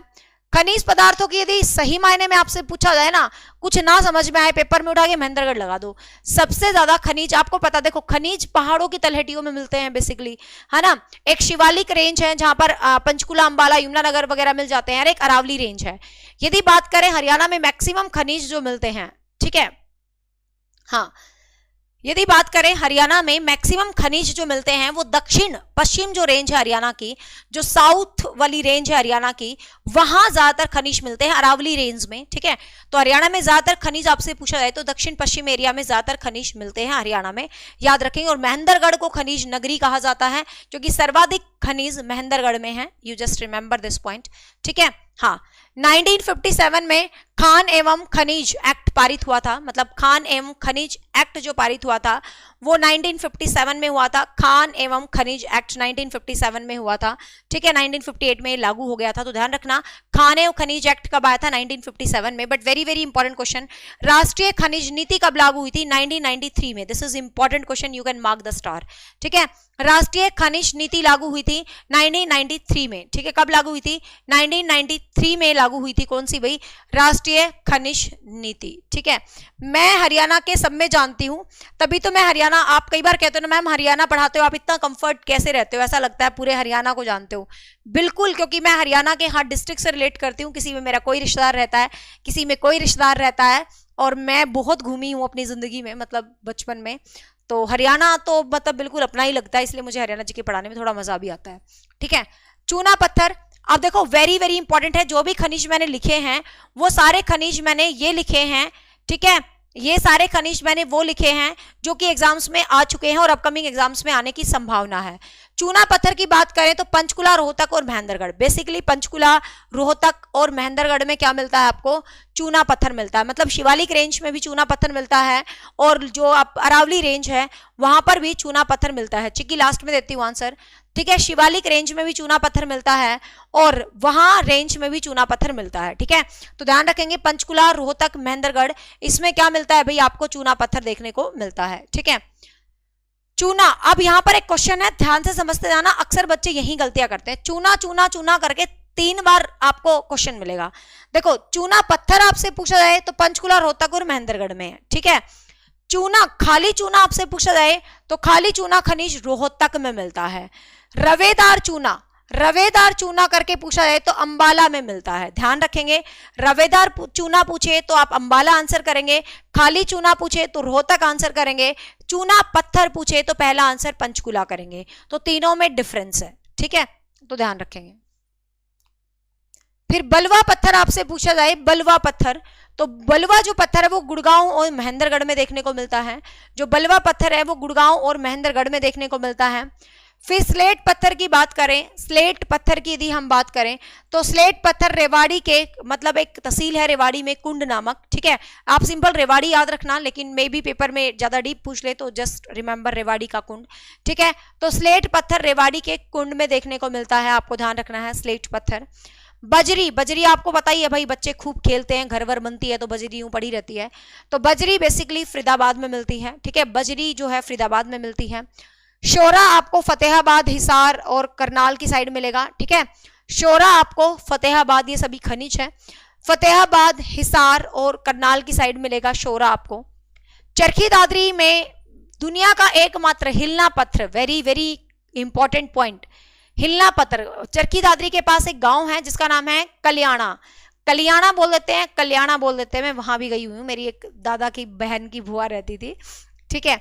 तो वहां भी मैं रुक के आई हूँ छुट्टियों में। बचपन में ऐसे ही फिरते थे, पहले वो जमाना नहीं होता था, अब तो अपने ही मामा के लोग नहीं जाते, कम जाते हैं, लेकिन पहले जमाने में तो भाई खूब घूमते थे, बुआ, चाचा, ताई, मामा, मुम्मा, बुआ, मौसी, सब के घर, है ना। तो कलियाणा या कल्याणा बोलते, कलियाणा है बेसिकली, ये कलियाणा है, ठीक है। तो कलियाणा में पहाड़ है, मैं आपको बता दूं, चरखी दादरी में आता है, तो वहां हिलना पत्थर मिलता है। तो this is very very important question, ये अब की बार के स्क्रीनिंग में भी क्वेश्चन आया हुआ था, हिलना पत्थर कहां पाया जाता है, तो उन्होंने ऑप्शन में कलियाणा नहीं लिखा था, चरखी दादरी लिखा था। तो चरखी दादरी लिखे तो चरखी दादरी टिक कर देना, नहीं तो कलियाणा ऑप्शन में हो तो कलियाणा टिक करेंगे। और पहला है विश्व में हिलना पत्थर, भाई पत्थर हिल रहा है, कुछ खास होगा वहां की खदानों में, ठीक है। लोहा अयस्क, आपको पता, लोहा, लोहे की बात करें बेसिकली महेंद्रगढ़ में मिलता है, मैग्नेसाइट्स लोहे का एक सही रूप होता है जिसमें बहुत सारा लोहा होता है, ठीक है। तो लोहे की बात करें तो महेंद्रगढ़ में मिलता है, भिवानी में लो कैटेगरी का लोहा अयस्क मिलता है, लेकिन महेंद्रगढ़ में अच्छी कैटेगरी का लोहा अयस्क मिलता है, ठीक है, ध्यान रखेंगे। जिप्सम की बात करें तो जिप्सम आपको हिसार, भिवानी और जींद साइड मिलेगा जिप्सम, ठीक है। हिसार, भिवानी, जींद, अम्बाला, इस रेंज पे आपको जिप्सम खनिज मिलेगा। चीनी मिट्टी गुड़गांव में है, याद रखेंगे, चीनी मिट्टी गुड़गांव का सिकंदरपुर है, एक सिकंदरपुर में भोड़सी नामक जगह है, भोड़सी गांव है छोटा सा, जहां पर चीनी मिट्टी के बहुत सारे उद्योग, आप देखते हैं ना पॉट वोट कितने वहां पर उस साइड मिलते हैं, गुड़गांव में रोडों पे रखे रहते हैं, बिल्कुल, है ना। तो चीनी मिट्टी गुरुग्राम से रिलेटेड है, गुरुग्राम के सिकंदरपुर जगह में भौंडसी गांव है जहां पर चीनी मिट्टी बनाई जाती है, मतलब चीनी मिट्टी के लिए जो जगह पॉपुलर है, ठीक है। सुनो ना संगमरमर, तो संगमरमर जैसे राजस्थान में मिलता है, आपको पता है बेसिकली खेतड़ी राजस्थान, उसी तरीके से हरियाणा में महेंद्रगढ़ में मिलता है। ठीक है, तो संगमरमर का जो पत्थर है हरियाणा में महेंद्रगढ़ में मिलता है। तांबे की बात करें बेसिकली, तांबा भी महेंद्रगढ़ में मिलता है। कुछ ना समझ में आए पेपर में उठा के महेंद्रगढ़ कर देना, है ना, something is better than nothing. तो यहाँ पर आपको ध्यान रखना है, तो वैसे तांबा नारनौल में मिलता है और भिवानी में मिलता है। ठीक है, तांबा ध्यान रखना, महेंद्रगढ़, नारनौल, भिवानी तीनों जगह तांबा मिलता है, बट एक ऑप्शन को प्रायोरिटी देना पड़े तो महेंद्रगढ़ दे देना। ठीक है, हाँ, और ऐसा ऑल ऑफ दीज करके नहीं आता क्वेश्चन हरियाणा जीके में, क्योंकि हरियाणा के पास ऑप्शन में देने के लिए 22 जिले हैं, तो वो एक ही जिला देगा जिसमें है, उसको पता है 3 जिलों में ये चीज़ है, तो वो 3 नहीं देगा आपको कंफ्यूज करने के लिए, आपको एक ही देगा, 3 और है उसके पास, 22 ऑप्शन है और पेपर में 4 ही ऑप्शन डालने हैं, तो डोंट वरी। ग्रेनाइट की बात करें तो ग्रेनाइट भिवानी में मिलता है, ग्रेनाइट भिवानी में मिलता है। अभ्रक, अभ्रक नारनौल, गुड़गांव और महेंद्रगढ़। ठीक है, अभ्रक नारनौल, गुड़गांव और महेंद्रगढ़। अभ्रक आपका नारनौल, गुड़गांव और महेंद्रगढ़ में मिलता है। ठीक है, सोना की बात करें भाई, सोना, सोना यदि बात करें अंबाला में जगह है नारायणगढ़।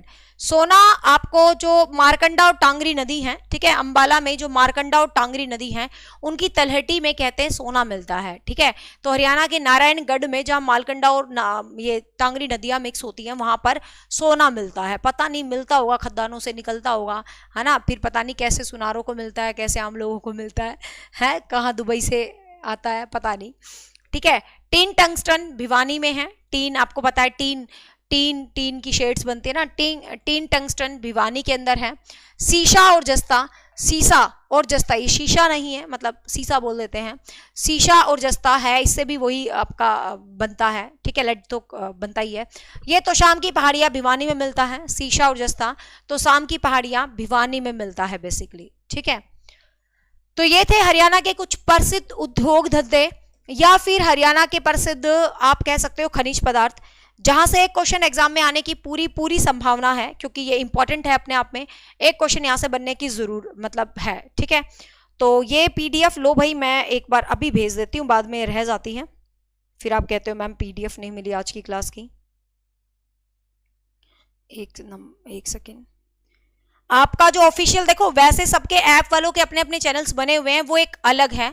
ठीक है, ऐप वालों के अपने अपने चैनल्स हैं, वो एक अलग हैं, लेकिन एक अपना ऑफिशियल चैनल है जो कि हर एक बच्चे के लिए है, achiever academy Nisha Sharma official Telegram है, जिस पर हर अपडेट मैं आपको सबसे पहले देती हूँ, किसी भी एग्जाम की कोई भी हो, कोई भी क्लास हो, तो इस पर मैंने पीडीएफ आपको शेयर कर दी है। ठीक है, जो बच्चा टेलीग्राम पर नहीं है, अपना जो चैनल है यूट्यूब चैनल, कई बच्चे पूछते हैं मैम ऐप, कई बच्चे पता नहीं ऐप कहाँ से डाउनलोड कर लेते हैं, फिर कहते हैं हमारे पैसे कट गए। हमारे ऐप डाउनलोड करने के कोई पैसे नहीं कटते हैं। आप हमेशा ना, जो बच्चा नया है, ये अपना चैनल है, सबको पता होगा, इसके अबाउट में जाओगे, देखो ये रहा अबाउट, अबाउट जो होता है, आप इसके अबाउट पे क्लिक करो, अबाउट पे क्लिक करोगे, यहाँ पर देखो सारी चीजें मैंने लिखी हुई हैं, ये लिंक्स हैं, जो अपने सोशल मीडिया अकाउंट्स हैं इनके यही लिंक्स हैं। ठीक है, इसके अलावा और कोई लिंक नहीं है, आप कहीं और से डाउनलोड करने के बजाय डायरेक्ट यहाँ से क्या करो। जिसको वेबसाइट पे कोई दिक्कत आ रही है, यहाँ पर नई वेबसाइट लिंक है, आईफोन का लिंक है, इंस्टाग्राम लिंक है, अचीवर एकेडमी ऑफिशियल टेलीग्राम है। ठीक है, टेलीग्राम पे टिक करोगे आप टेलीग्राम पर पहुंच जाओगे, और सारी जो है अपना इंस्टा वगैरह, जो बच्चे बहुत अपने सक्सेसफुल स्टूडेंट्स होते हैं तो उनको मैं इंस्टा पे डालती रहती हूँ। अचीवर एकेडमी का जो सबसे नीचे इंस्टाग्राम है उसमें देख लेना, बहुत सारे कामयाब बच्चों की तस्वीरें आपको मिलेंगी। ठीक है, तो तुम भी उस रेस में बहुत जल्द शामिल होने वाले हो। ठीक है, मैं यूट्यूब पर कम डालती हूँ, क्योंकि यूट्यूब पर तरह तरह के बच्चे होते हैं, तरह तरह के अधिकार होते हैं, कुछ कुछ डायलॉग मारते हैं, कोई कुछ डायलॉग मारते हैं। इंस्टाग्राम पर डाल देती हूँ मैं, अच्छा लगता है जो होते हैं उनको। ठीक है, तो अचीवर एकेडमी का अलग इंस्टा है, अपना खुद का अलग है, तो तुम अबाउट में जाके वहाँ मतलब ज्वाइन कर सकते हो। ठीक है भाई, clear? So it's all about for today class and hope so guys you love this series. And यदि आप चैनल पर पहली बार नए जुड़े हैं तो मैं बता दूं, हमारा चैनल डेडिकेटेड है टीचिंग एग्जाम्स और हरियाणा के हर एग्जाम्स के लिए। हम बहुत ज़्यादा एक्टिव रहते हैं, बट जून के महीने में हम बहुत ज़्यादा एक्टिव रहते हैं, बट यूट्यूब पर नहीं, किचन में एक्टिव रहते हैं, क्योंकि आपको पता है यार, घर में है ना सबके गेस्ट आते हैं। जून अपना टिपिकल हरियाणा वाला महीना होता है ना, और मुझे अच्छा भी लगता है, होना भी चाहिए, क्योंकि साल भर सब लोग अपने अपने घरों में रहते हैं। एटलीस्ट जून में दीदी वगैरह, बच्चे वगैरह सब आते हैं, तो मतलब आपको बीइंग एन हाउसवाइफ आपको सारी चीज़ें करनी चाहिए। अपना प्रोफेशन तो पूरी ज़िंदगी आपको पढ़ाना है, करना है, तो 15-20 दिन घर परिवार फैमिली को ज़रूर दो। जून में सबके घर में आए होंगे गेस्ट वगैरह। ठीक है, ये पढ़ाई लिखाई ये सब क्लासेस यूं ही चलती रहेंगी अपनी पूरे साल, तो इसलिए जून में मेरा थोड़ा इधर उधर होता है, ठीक है। जुलाई के बाद तो हमारा शेड्यूल यूं तीर की तरह सीधा होएगा, और 2 क्लास यूट्यूब पर होंगी और 2 से 3 क्लास ऐप के ऊपर होंगी रेगुलर, ठीक है भाई। So bye bye, take care, have a nice day. और ऐप आज नहीं चलेगा, मैं बता रही हूँ, कोई भी ऐप वाला बच्चा परेशान ना हो, फोन ना करें, मेरी तरफ से दिक्कत नहीं है, जहां से मैंने ऐप लिया उनसे भी दिक्कत नहीं है, उन्होंने जहां से सॉफ्टवेयर ले रखा है, जो अमेजोन का भी सॉफ्टवेयर होता है, वहां से दिक्कत है, तो वो ऑटोमेटिक ठीक होएगी। तो प्लीज इस चीज के लिए कोई भी टेंशन ना ले, ठीक है, और ऑटोमेटिक वो प्रॉब्लम सॉल्व हो जाएगी, ठीक है। Need not to worry about this. Bye bye, take care, have a nice day, thank you so much. कल मिलते हैं किसी बेहतरीन क्लास के साथ, रात को तो मुझे नहीं टाइम मिलता है, ठीक है। कल मिलेंगे बेहतरीन क्लास के साथ। Bye bye, take care, thank you so much.